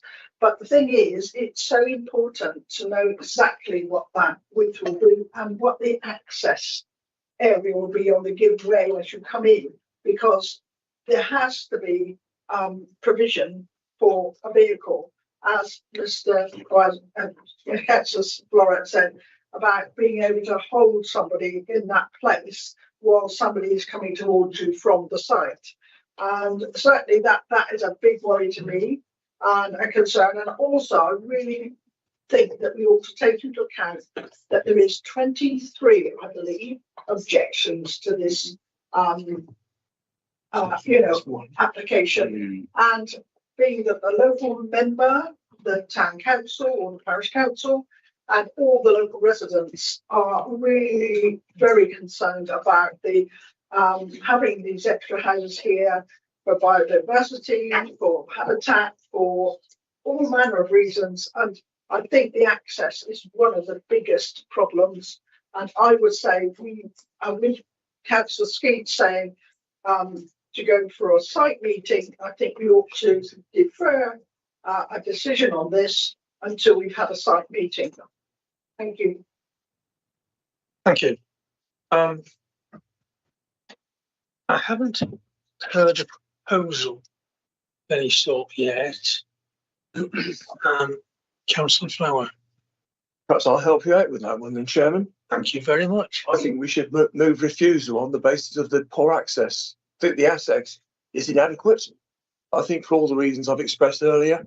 Not sure how it can be overcome, but if the applicant can overcome it, they can bring it back at another time. I don't have a big deal about the actual layout, the design of all the development itself. I think the access is fundamental and I can't support it. So I'm going to move refusal for that reason. Okay. Do we have a seconder for that? Councillor Skeets, are you seconding or? Councillor Skeets, Westmoreland and Three-Legged Cross. Yes, I'm happy to second that. Okay. Do we have any further comments from the floor? No? Okay, if we're going to refuse this, then clearly we need material planning considerations to do so. Make sure that we don't get turned over at appeal. Could we have some wording for the material reasons? Is the sole reason you're proposing access, or are there other reasons? Or I can come back, Chairman. I moved the suggestion that it was access only. Colleagues might wish to add things to that, but I think the fact that it's so constrained that you can't get two vehicles down past each other, and given the size of the development, which is probably going to have at least 8 vehicles, maybe 10 vehicles trying to use that road, and the idea that we're all going to be sitting there politely waiting for those trying to get in to allow those, you know what I mean? You can't rely on human nature for that. I think we have an opportunity to make, if you're going to do this sort of thing, do it right. I think there's every reason to refuse it on the basis that the track is inadequate. It's a good definition of it. It's not a proper access, in my view, not in terms of its width and so on. And I think that's a fair enough reason for a refusal. I know that highways haven't got an objection, but I think there's a bigger issue here, and I think we need to reconsider it.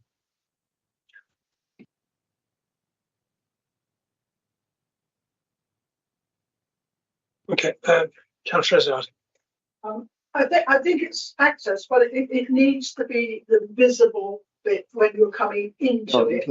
Because we have that they give way or whatever it is, the actual escaping. It doesn't say it abruptly stops on your picture there. It abruptly stops. It doesn't show any sort of visibility view there or anything. So it really makes it very difficult for any visibility or anything. So yeah, I'll back up exactly what's Councillor Flower said. Because unless there's land that can be made and scoped into a proper giveaway and a holding area, then I would certainly back what he's saying. And I think we ought to add that in. Thank you. Thank you. Councillor Coombs, Tony. Thank you, Chairman. We've all talked about traffic using that track. However, there's been no mention of pedestrians or cyclists coming to and from development who will be quite a lot slower than any incoming vehicle. So I would like that to be added into the reason for refusal. The other thing is, as I quite often want to do, I had a quick look on Dorset Explorer, and the Google Street View, the bottom picture, doesn't show that immediately to the left is an access onto another small housing estate. So you've got a house, a private drive for 5 vehicles, plus a housing estate next to it. And it literally is right back to back with that access track. And it's that conflict of 3 different entrances, all cheap by jowl, that also gives me concern.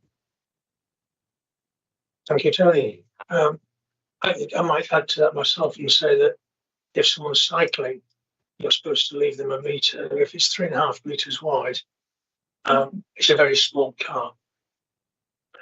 So I can see conflicts arising there as well. Speak, David. You're on. Well, you would turn off now. Oh, You're on. You're on. no, yeah. Look at the red. I think my voice would be loud enough to overcome any difficulties on hearing mics. When I looked at the photograph, which has now disappeared, it looked to me like a sort of long, right, there it is. I wasn't quite sure sitting here how long the drive is before you actually get to where you're supposed to be. I mean, it looks, it looks as though it's quite long. If I look at the garden next to it, I was just wondering how far you had to traverse down or reverse back accordingly. Yeah. I know it's a fair length, isn't it? It does appear a long distance. We can maybe get an answer as to exactly how long the 3.5 metre wide is. It's 50 metres. 50 metres. I thought, oh, good. Right. A fair distance. Yeah.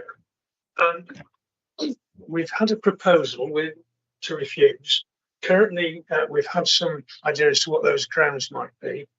We've got officers working on a wording that we can use for that. Councillor Brenton, you wanted to speak?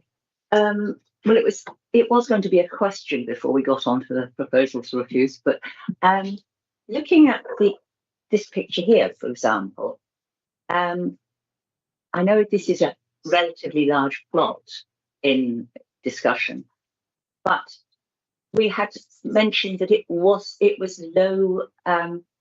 What's the phrase? Low density. And is density worked on dwellings, numbers of dwellings per hectare, or footprint per hectare? Because there may only be 4 houses, but they are all pretty large. So the actual concrete footprint is going to be fairly substantial. And when you look at the previous plan of the properties on site, they've got pretty small gardens. So the porosity of the site is going to be drastically reduced. And looking again at this picture here, you can't replace the trees that have come down, no. But putting that much footprint of concrete will definitely change the character of the area. And so I do wonder, if we were going to refuse, I would like to put in something about it is not in keeping with the area. Possibly fewer houses or smaller houses with larger gardens. But as it is, this is a very big concrete block in the middle of a semi-rural area. Thank you, Alex. So would you be wanting to add something around overdevelopment into any reasons for change of character? Change of character. Okay. Overdevelopment, yes. Councillor Florek. Thanks, Chairman. Scott Florek, Corfmont. Can I also point out in the previous slide that had the access, number 20 maybe, for that one. Can I also get clarification from the officer on the left side of the access, that hedge, that is actually not part of the development? And who actually does own that land? That's correct. That's outside the development site. I couldn't tell you who owns them, I'm afraid. So in any future application, if this is going to be refused, we should expect to see that hedge still there and not torn down unexplained. Unless the hedge owner decides to cut it. Whilst we're waiting, did anybody else?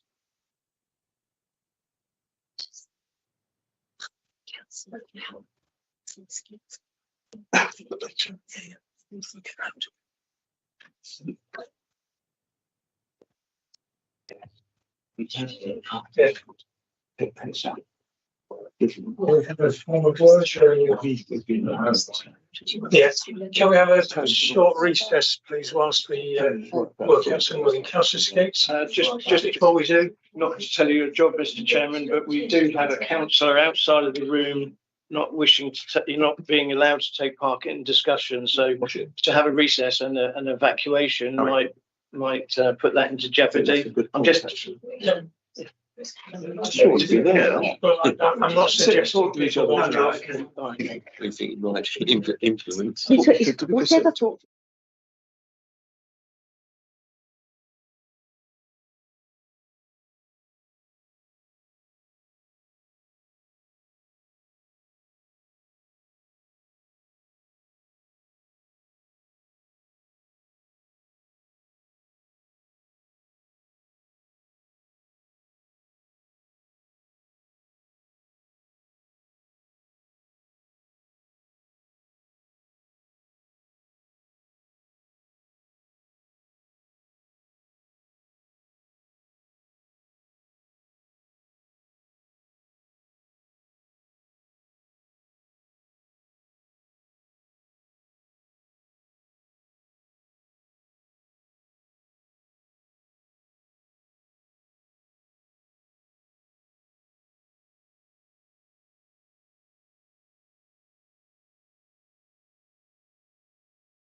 Okay, thank you. Apologies for that pause. Very complex digging around in terms of policies and guidance. We will continue where we left off.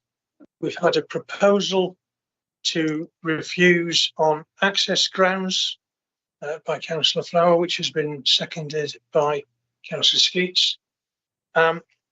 Councillor Brenton added to that that she thought the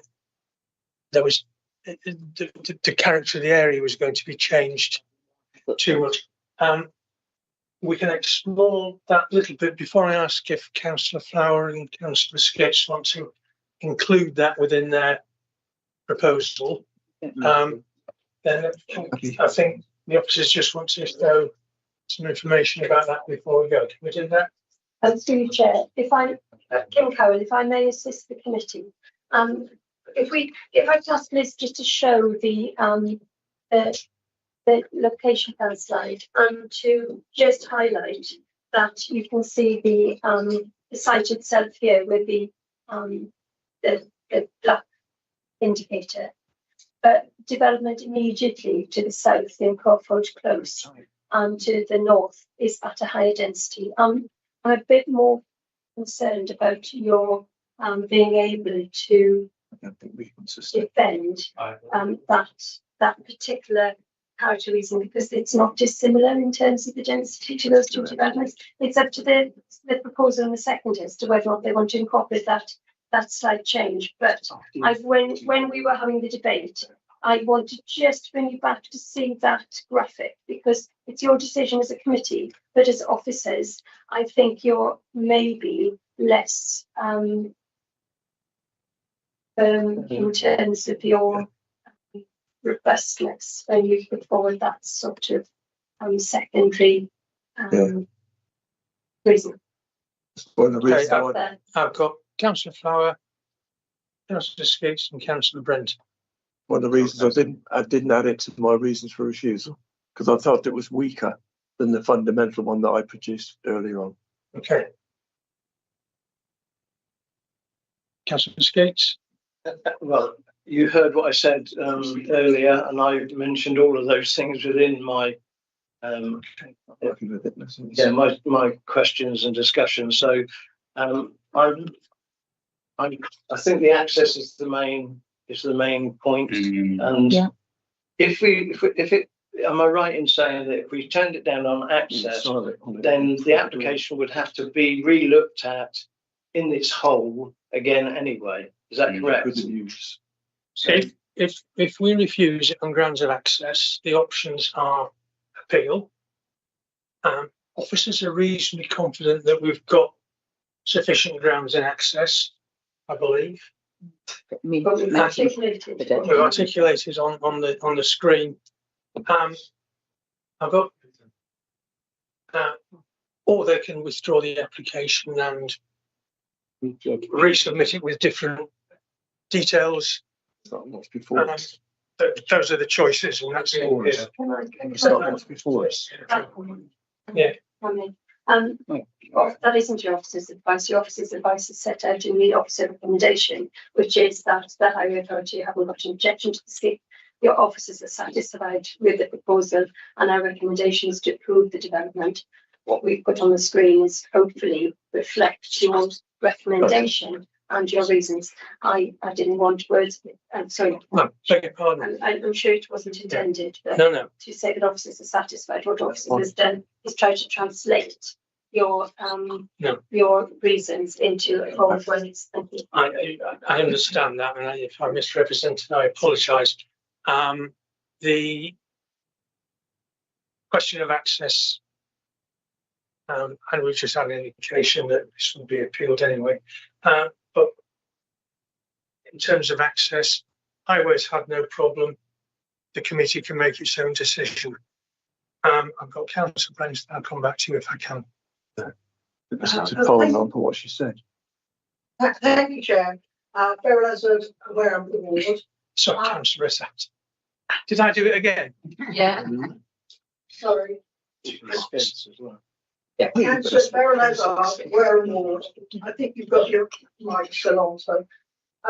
Anyway, thank you. I'm very concerned that we're concentrating on this and the access, but you still, I don't know if you said about the access, start of the access with display, and that is important. But the other thing I would say, following and helping really with whether, Alex Brenton, our councillor, mentioned in one of the Mullen Town Council objections, it says, 18, size and type of dwellings, the latest strategic housing market assessment seeks 2 to 3 bedroom dwellings. So that would reduce the footprint and the worry about that aesthetic looking as well. Because if you looked at that picture that you showed just now, in amongst all the others, these particular houses look far bigger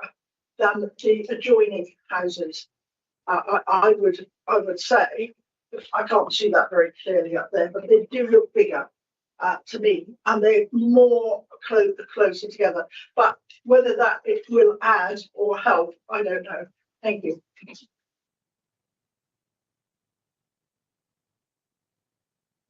Councillor Flower. I'll reiterate what I've said on a few occasions on this committee, Chairman. When an item comes before a committee, we're being asked to make a judgment. This morning, I put forward a reasonable refusal. I'm grateful to the officers because they've interpreted my very reasons for refusal. That's my judgment, and it's been seconded by a colleague, and I think we should put it to the vote.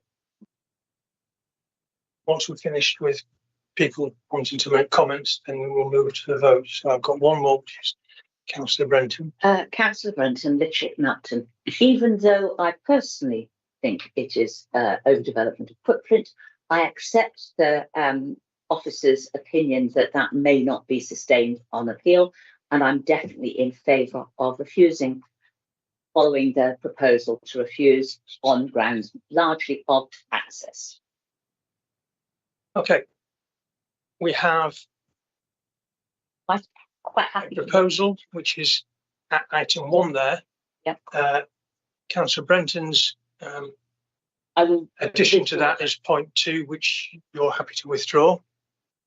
Go to the vote. So we are going to take a vote on whether to refuse this, for the reasons shown on screen at item 1, not 2. So if we take the vote on that, all those in favour of refusal, these grounds, please show your hands. 1, 2, 3, 4, 5, 6, 7, 8, 9. Okay, I think that's unanimous. So this is refused. Yes, we'll see you to P. Good.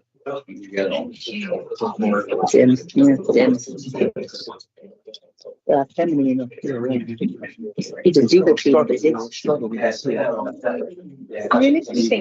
that the inspector will just say, come on. There's too many bloody overs to the pages. No footpath. No footpath. No access. No alternative access. I just wonder.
Thank you. We're moving on to agenda item number 7, which is London Nurseries, Lawland Road, Coal Hill, P4 2024 05148.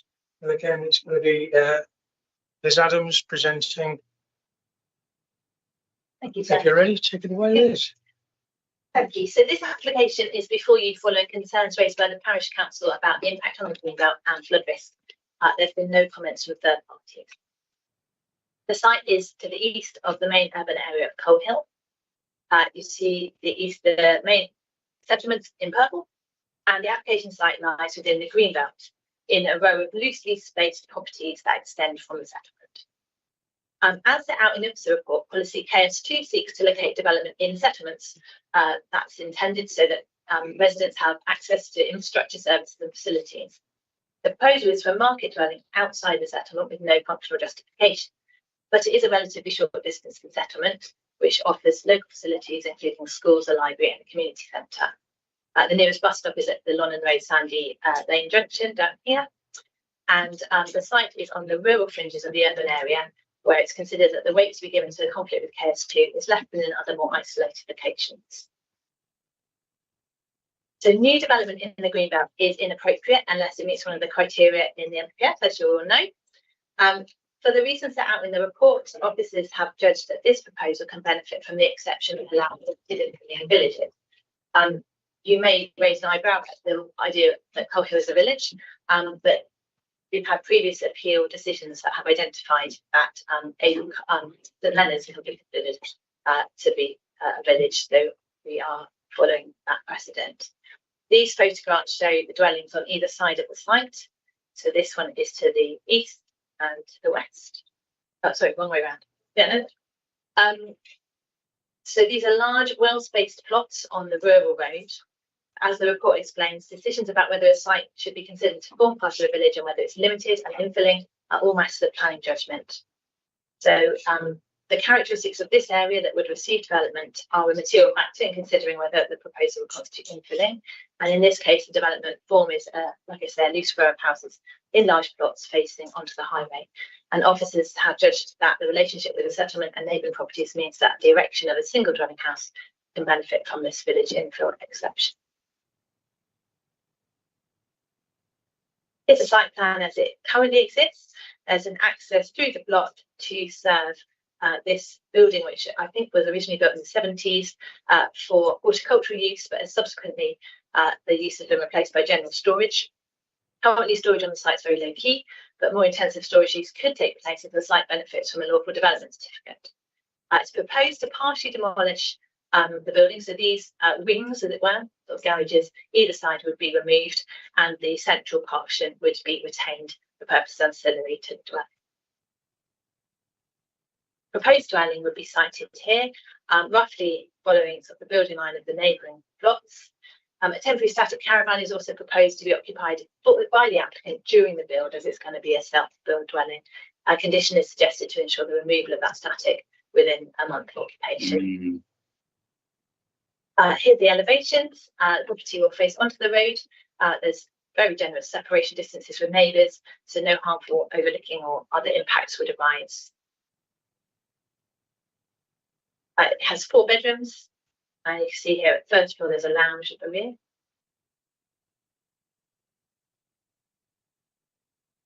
One of the concerns raised by the Parish Council is about flood risk. This is the government's latest surface water mapping. As you can see, the potential for 1 in 1,000, so that's the most likely but lowest harm is to the north, west of the site.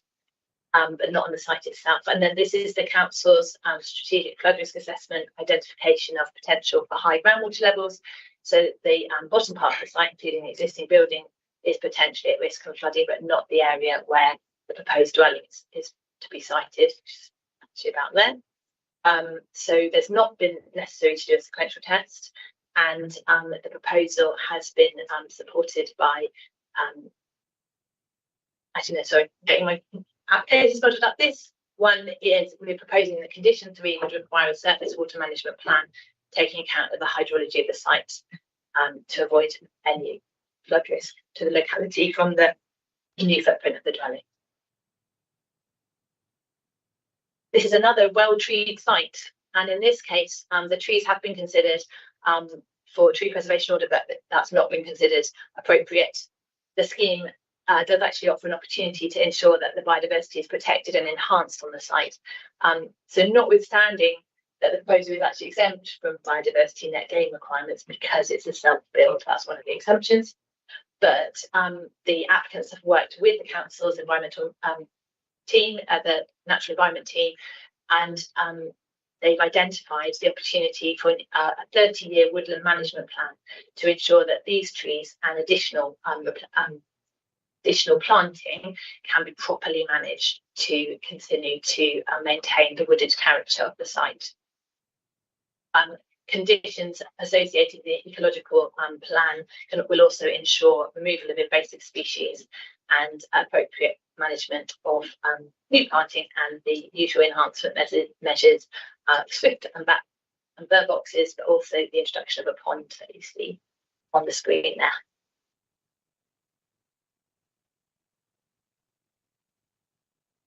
So in summary, the proposal does lie outside the settlement, so it's contrary to policy KS2, but it's not isolated, and the proposed residential use will make a very modest contribution to housing supply, but also provide the opportunity to control development on the site, securing landscape and biodiversity benefits by protecting and enhancing the existing treescape. No material considerations have been identified by officers that would warrant refusal.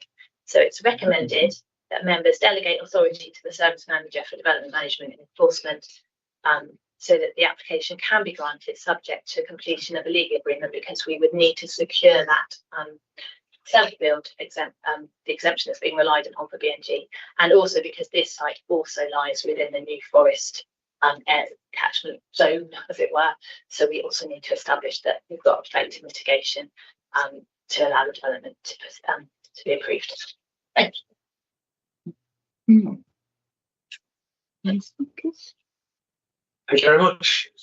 We have a single public speaker on this, who is the applicant agent, Chris Mill. I'm not sure how to say it. Chris, you have 3 minutes from when you start speaking. Thank you, Chair. Good morning, members. My name is Chris Mill, and I'm an Associate Director at Pure Town Planning, and I'm speaking in support of the proposal on behalf of the applicant. I'm a chartered town planner with over 10 years of experience, which includes a 2-year period working as a planning inspector.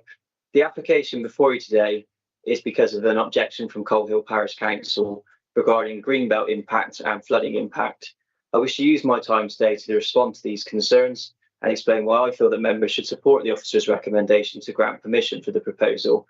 Before doing so, I would like to highlight to members that there's been no public objection to this application, and that the parish's comments were made before the NPPF was revised to relax greenbelt rules in December.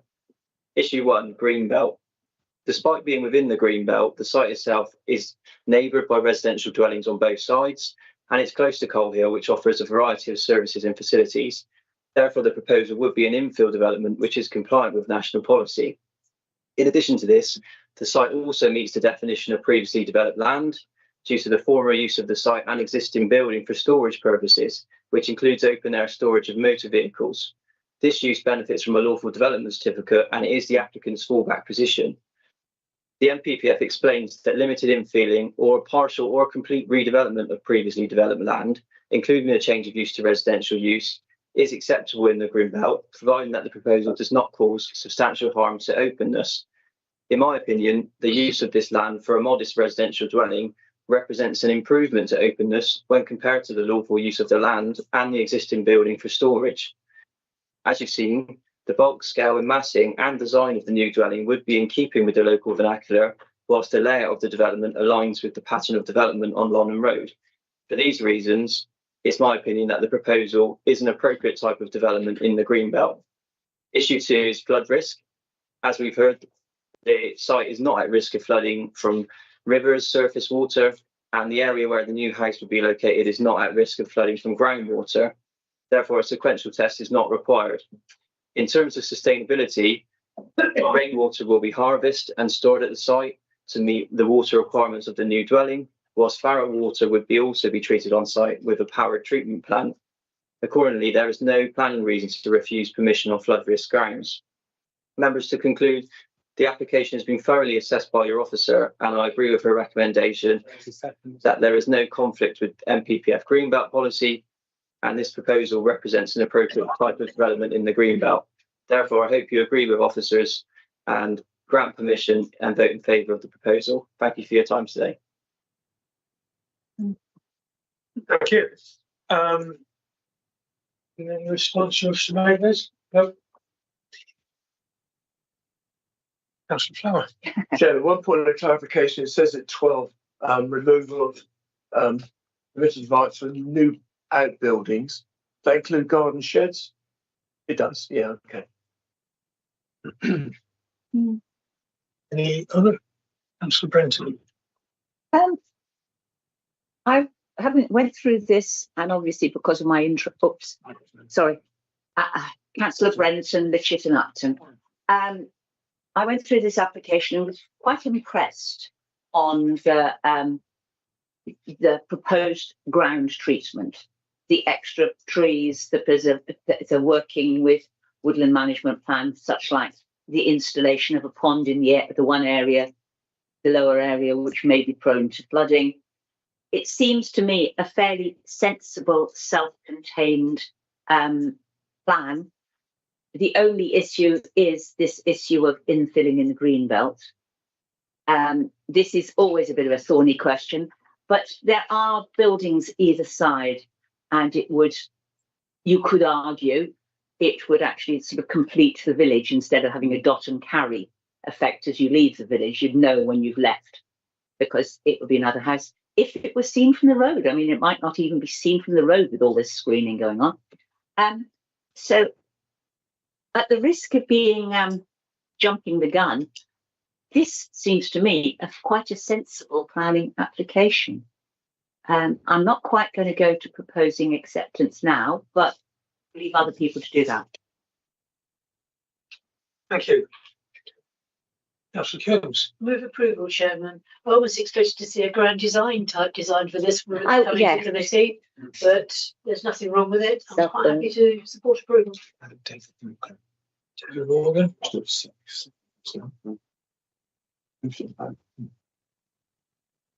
checking. Yes, Councillor David Morgan, Wimborne. I would like to second this. I do know that area. And I can assure you that any building that is built there, particularly when you're looking for a cottage and you never find it because it's well hidden by the trees, I think, and also this nursery, I think it was run by the ex-caretaker at one time of the school many years ago. So I think the precedence has been set anyway. So I think I agree with Councillor Coombs here. And so I'd like to second the proposal. Yeah. Okay, thank you. Councillor Skates and then Councillor Ezard. I've indicated I didn't want to speak again. Thank you. Oh, I thought you indicated you did. Councillor Ezard, if you don't want to speak, you don't have to do anything. Thank you, Chair. Councillor Ezard, Ware Award. Yes, I think this is really good. I back what Councillor Brenton's saying. My only concern is the application includes a temporary site and use of a static caravan. Can we ensure make sure that is used only in the build, and then actually the occupation is not continued after that time? So is that to be made sure that's definite condition that it's not used as a separate dwelling in the future when the build is done, the bungalow, or shall I come to Thank you, Councillor Ezard. That if you look at condition 11. Exactly. That's the static caravan is only used by the applicant independence during construction, not to be used. Any Councillor Florett? Thank you, Chairman. Scott Florett, Corfmullen. just a question, condition number 6. I'm going to claim stupidity, but I don't know what cellular confinement means. Right. You want to take that one? Really, Chair, it's to help protect the rooting area of the trees. So It's not IT. I thought it was.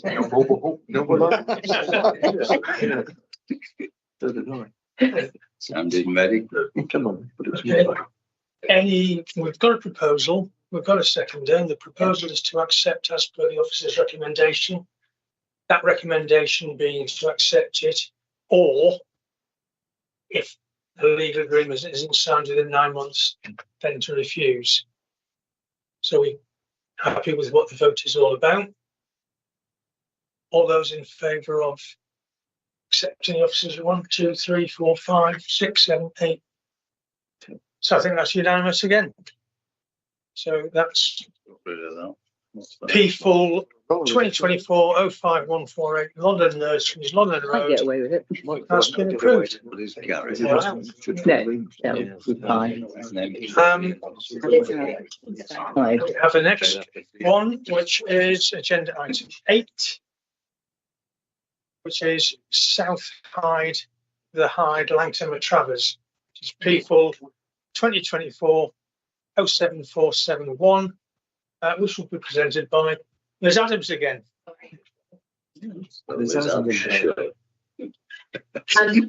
Thank you.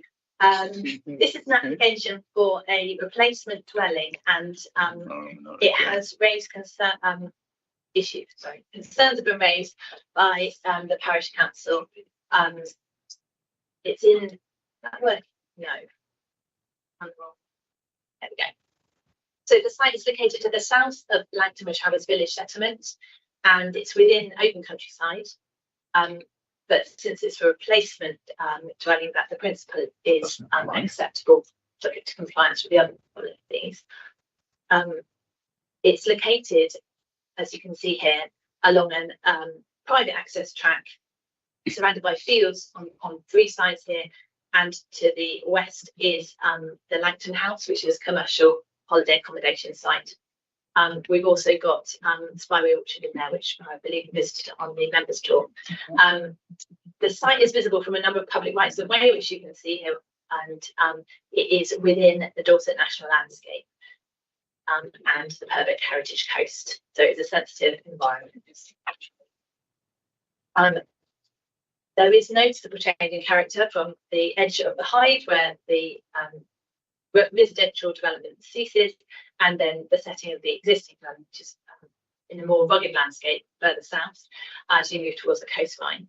So the existing dwelling and garage have become more visually prominent following removal of some trees, but at the moment, the single-storey height and simple linear layout means that it is quite difficult to see in the photographs. So there are arrows. This is looking back from the application site towards the village.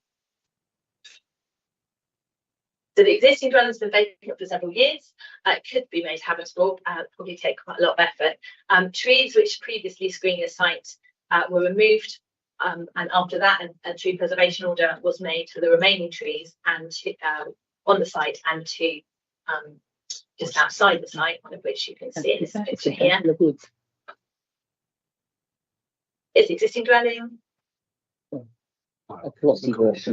And then this was a refused application for a replacement, which officers considered was too large, resulting in harm, visual basically, when viewed from the village edge and the surrounding public ways, rights of way.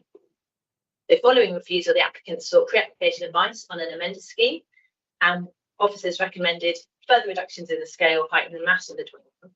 And we've ended up with this proposal, which seeks to address formal reasons for refusal, has taken on board the pre-application advice, and it's now located further to the east of the plot. The existing garage is to be retained, and permeable paving will be provided for improved parking. The council's highway engineer has no objection to the proposal, and given its siting away from any neighbouring properties, amenity in this case is not an issue.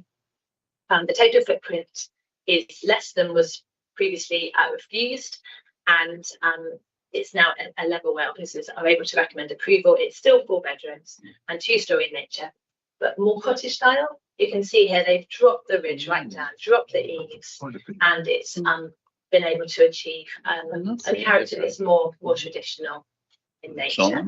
Now at the back, it is still more modern. So you've still got two stories of gable ends here and a generous single story and breakfast room. Nevertheless, your officers consider that the scale, height and layout are now appropriate for the locality. As the side elevation, so that's refused and proposed, and then the east side proposed there. So solar panels are proposed on the rear and east facing roof slopes, and conditions are proposed to remove mixed development rights for extensions, outbuildings and further alterations to ensure the impact of any future development remains controlled. So the proposal will achieve some visual betterment because the existing dwelling is in poor condition. It's outside of the conservation area, but the materials will reflect the local vernacular and include perfect stone, which I think the parish council is very keen to ensure. This is confirmed by the plans, and proposed conditions would require a sample panel to be submitted to the trust of view prior to use on site. So it's considered that there won't be harm and there could be some betterment, and that this meets the requirement to protect and enhance the Dorset National Landscape. Drainage has been particularly controversial aspect of this proposal. Concerns were raised by the parish council, ward member and local residents. My understanding is that there may have been some issues resulting from development at Spirey Orchard, but we have to consider that this application is a replacement dwelling, which is only slightly larger in terms of its footprint than the current development, which currently drains to the ground. So there was an original sort of surface water drainage scheme that was put in, and then after discussion with the council's flood risk management team, they've actually submitted a revised version of that, which now includes soakaways, because they've demonstrated that infiltration is appropriate on the site. And if there are exceedance flows, then they will go into an adjacent drainage ditch to the west. I think that could cause concern, but that's already happening. And actually this will be betterment by including the soakaway. Drainage engineer has provided reassurance on several occasions that the proposal will should operate effectively in the and conditions to secure full implementation is proposed. As I previously said, there were some removal of mature trees. The application is supported by an arboricultural impact assessment to ensure that those trees on the site are protected, and a condition is recommended to secure both the implementation of that and also on-site tree planting of 15 trees and an off-site woodland planting and maintenance payment equivalent to 24 trees is to be secured through a natural environment team ecological impact assessment, which will be secured by legal group. So this is another application where I'm asking you to delegate responsibility to the planning team to issue, if you wish to, an approval on your behalf, subject to completion of this legal agreement to secure the self-build dwelling again, but also the tree compensation in order to achieve appropriate impacts on biodiversity. So the payment is £4,826 as financial compensation for loss of trees and scrub habitat on the site. And thank you. Thank you, Liz. We've got a public speaker on this who is the applicant or agent, which is Giles Moyer. So again, you have 3 minutes when you start speaking. Thank you for the opportunity to speak on behalf of the applicants, Tony and Rebecca Evans. By way of context, the applicants are not commercial developers, but are a local family who simply wish to build a new home for their family, hence this proposal for a much needed self-build home. Unfortunately, as you've heard, their first attempt to gain planning permission last year was refused. However, the refusal was not in relation to the principle of replacement dwelling, but in terms of technical aspects of the then application submission, and it related to details concerning with biodiversity, ecology, tree surveys and surface water, together with the scale of the proposal, which you've seen from the slides before you. In light of the refusal, the applicants revised their proposals and submitted a request for pre-application advice, and that provided a number of solutions in order to come forward with a revised application. The Council's pre-application advice was helpful and has informed this revised application.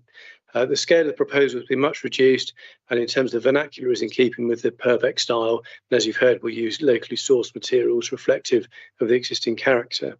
There can be little doubt the proposed dwelling will be a great enhancement over the existing property, and you've seen the scale of the reduction on those elevations with the red and blue lines.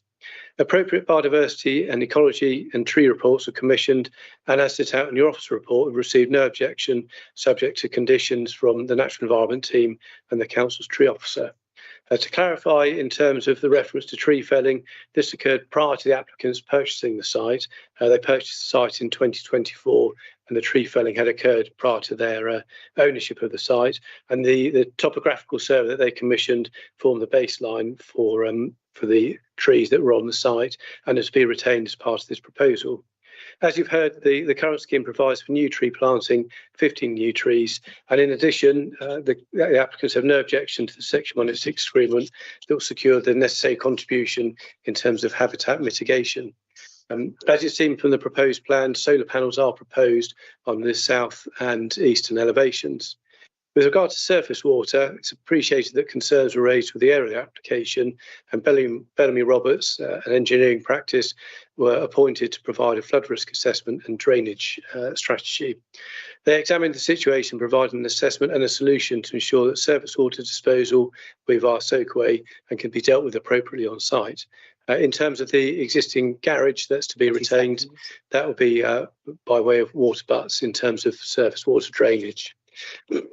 It's important not to lose sight of the fact that the proposal is for a replacement dwelling, and the scheme offers opportunities to enhance surface water strategy by adopting modern standards. We consider the proposal will serve to enhance the area and at the same time provide a much needed self-build opportunity to provide the applicants with a new family home. I hope you're able to support the officer's recommendation and approve the application. Thank you. Thank you. Okay, Councillor Skeets. Andy Skeets, Westmoreland and Three-Legged Cross. Obviously, the applicant has worked together with the officers and has taken professional advice and done a very competent job, I think, in answering the questions. So I've got no issues with it, and unless anyone's got any particular reason, I don't see that we're going to be discussing it for a long time. So I would recommend the approval. Are you proposing? Yes. Okay. Councillor? No. Yes. Sorry, was someone else? Thank you, Chair. Councillor Barrow, as I'm aware of, I know this area very well, and I don't see any reason for refusing this. The only thing that I'd like to point out is that there is an attenuation tank proposed, and that's probably by Wessex Water for rainwater, and it's good to hear that they're going to have water butts and things like that, because some of the worries and concerns that the parish and council had and the local member was about flooding, and I do realise that the previous flooding in that area has been partially to springs, not necessarily coming off the hill or anything from Spyway or from the hill towards Dancing Ledge. So I would say that this is now a really good planning application, and I would second Councillor Skeets. Thank you. Okay, thank you. Councillor Brenton. Thank you, Chair. Councillor Brenton, Litchfield Aston. I was going to second this as well as a proposal. The only issue with it was the surface and spring water. And I remember the Battle of Spyway and all the fuss about whether or not that would cause additional flooding further down the line. The report seems to be fairly competent. It's been accepted by some of the neighbours, and I really commend the planning officers for, should we say, talking the application into a much more pleasant and suitable for the area production. That slightly lower, well, considerably lower roof line and good frontage, this in a few years will look as though it's been there forever, whereas the original building had been there forever and didn't look particularly brilliant. I don't have any other hands, I don't think. There is a comment in the by the parish council that the borehole solution at Spyway Orchard, neighbouring it, has not been effective. Is that something you want to comment on? Or? Thank you, Chair. No, that's a different scheme and a different scenario. Yeah. So it's not particularly relevant to this application. Okay. We've had a proposal, we've had a seconder. Proposal is to accept with the conditions attached as per the officer's report. All those in favour, please show. 2, 3, 4, 5, 6, 7, 8, 9, 10, unanimous. So, P4 2024-07471, South Hyde, the Hyde Langton Matravers is approved.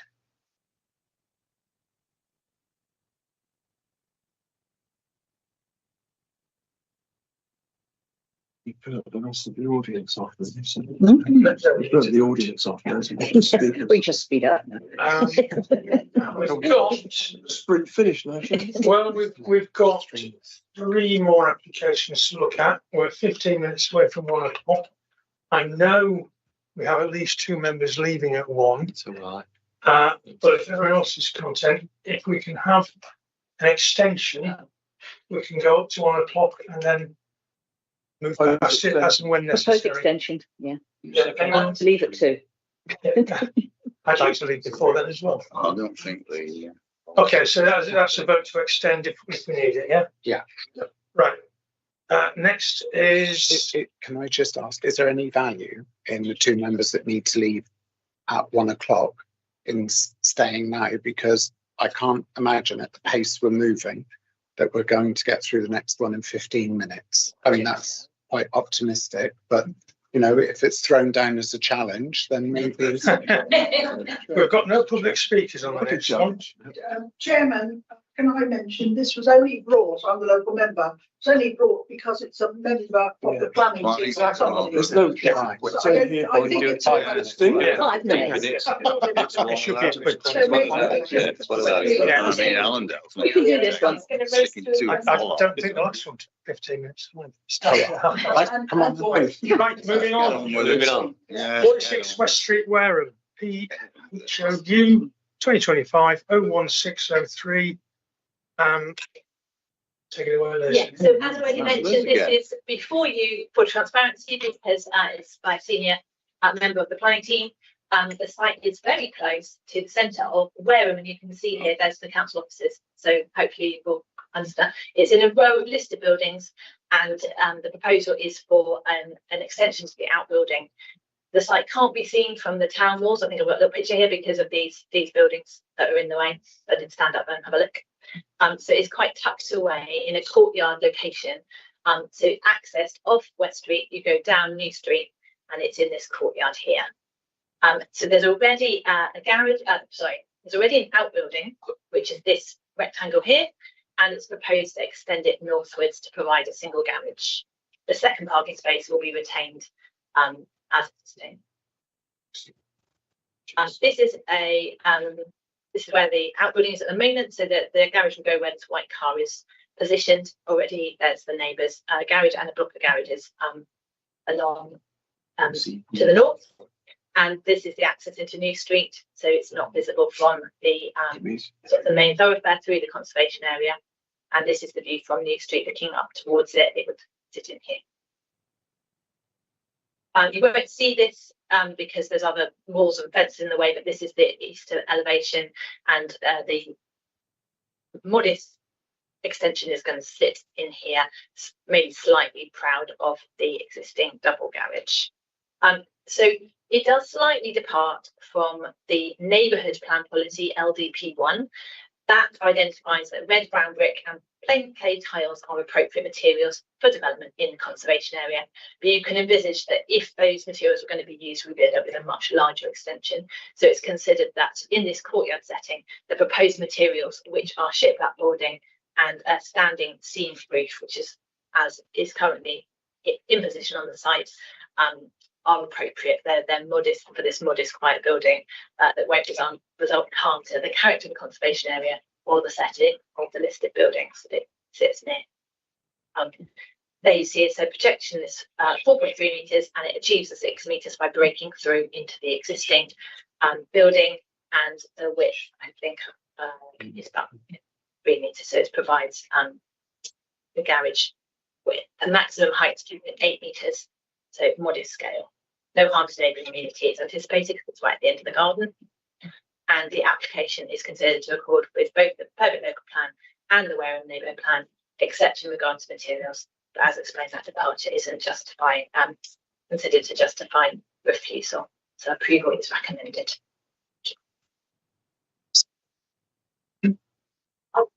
No public speakers on this. Councillor Sally House wants to speak. Councillor Sally House, Corfmarlen Ward. So this is interesting. It is a sensitive area, as anything is within the walls, but site notices were posted, no comments received. Conservation officers, no objection. Change of materials is appropriate to minimise the impact despite the local plan, and there's no ward member comment. So neither do I have any comments except to recommend approval. And yes, that's a proposal. Seconded. I'd second that. That's a local one. Okay. So we've got a proposal and a second. Sorry, did you? Yeah, I only want to say that if I didn't get in before, I would have got before. Whereas we haven't got anyone here. Local member, but where there was no town council to object, and we don't object, me and Ryan Holloway, who is our local members. So yes, yeah, it's acceptable. Thank you. Anybody else wish to make any further comments? We can hang it out for another 10 minutes if you want to make Spencer late. We got another one. It's the agenda. Okay, so we've had a proposer, we've had a seconder. So the proposal is to accept as per the officer's recommendation. Do we have any further comments, or shall we take a vote? Okay, let's have a vote. Go on, let's do another vote. 1, 2, 3, 4, 5, 6, 7, 8, 9, 10. That again is unanimous. So PHOU 2025-01603, 46 West Street, Wareham. Well, they are all short ones at the end, aren't they? Not remember what's the next one. Now, Sit the bollards down. Or is it the next one? The next. Right. Agenda items 10 and 11. We're doing those as one presentation. So it's one presentation with 2 votes. Okay. If for the interest of the millions of public listening to the meeting, it's only here because the property is owned by the council. Yes. Correct? Yes. My words for the first line. We own it. That's what experience does. I think it might take more than 5 minutes just to run through. Not much more, but keep going. Let's keep going. Keep going. Keep going, Chair. Notice if we start, you're on a roll. You can't leave till it's finished. I'll try not to speak, Chair. 2 applications, for an application is the building application to do one presentation, which is for the installation of 2 electronic bollards to the car park with electricity supplied from Allendale House, and also to rebuild a wall out here. So location plans to show you here with an aerial view. The vehicle access is gained from Hannon Road with a landscape turn and circle and a small private parking area to the west. Is the larger car park to the north, which is for exclusive use of visitors for the Heritage Trust based within Allendale House. So just to make that really clear as to where that car park is, this is where you're coming for the road. And members, this is where you are asked to either move or to park in the bollards going into this private bit of the car park. So the bollards are here. So Allendale House is situated within the Wimborne Minster Conservation Area, which is shown as the purple area, and is also a Grade 2 listed building, which is the orange buildings here. So the site plan shows you the location. So 2 proposed bollards are to be located opposite the turn and circle. It's black, bollards are black. They are to be installed to regulate access to the private car park. As I showed before, these are the 2 bollards that are going in. These are the 2 existing rendered pillars that are there. The bollards will be embedded into the ground and can be raised automatically when they're needed. And this is to be operated using a mobile app for authorised users. It will also be retractable, leaving them all but visible when they are raised. They are modest in scale. Photos here show the location of the bollards. As I was saying, these are the rendered pillars, which is where we are here. But the 2 bollards are in this part of the car park here. So the bollards require a control box and cabling to be routed around the listed building, which is to be located behind the existing rendered pillars to the east of the bollards. And the power cabling will then run towards the building in a southeasterly direction, shown with the red line on the plans. So behind the pillar, this is where the cabling will run. It will be buried at this point, buried into the tarmac. Cabling will then run up behind the drain pipe, which actually I was observing earlier, out there, up along the top of the cornice, detailing to the front of the building. And the control panel will be secured to the rear of the existing gate pillar and will not be visible from the Grade 2 listed building.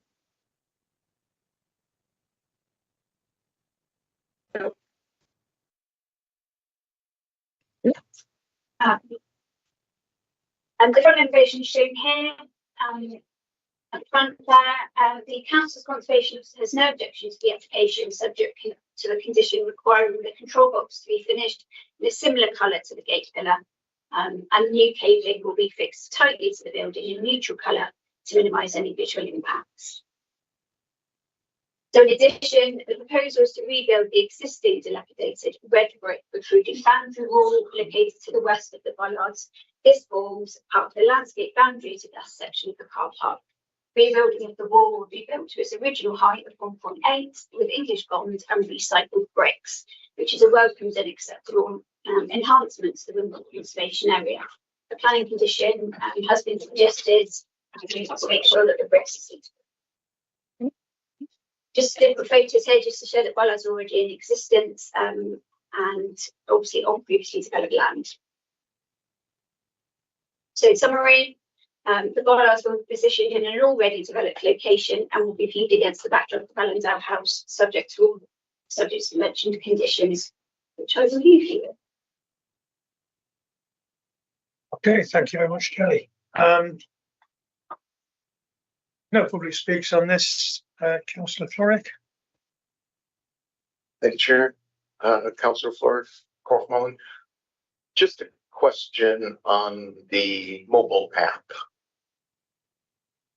So you're driving in the car and you're using your phone. I Googled this, trying to find, is it legal to be on your phone while driving in a car? And the only exception I have found is when you're paying contactless at a drive-through. And I've looked for exceptions in car parks, private car parks, and I still get the answer, no, you can't use your phone while driving. So can you point to where that is actually acceptable? You're on private land, you're off the highway, and to meet some criteria to be what you're not applicable.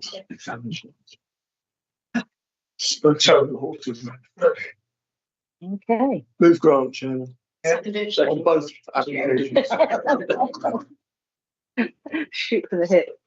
Just in time, Spence. I know, I'm working, I'm helping you. So yes. We've got proposal to accept and one seconded. Sorry, who seconded that? No, I was going to raise a point of order, but Oh, it's okay. oh. I'm incorrect. I'll second it. Okay.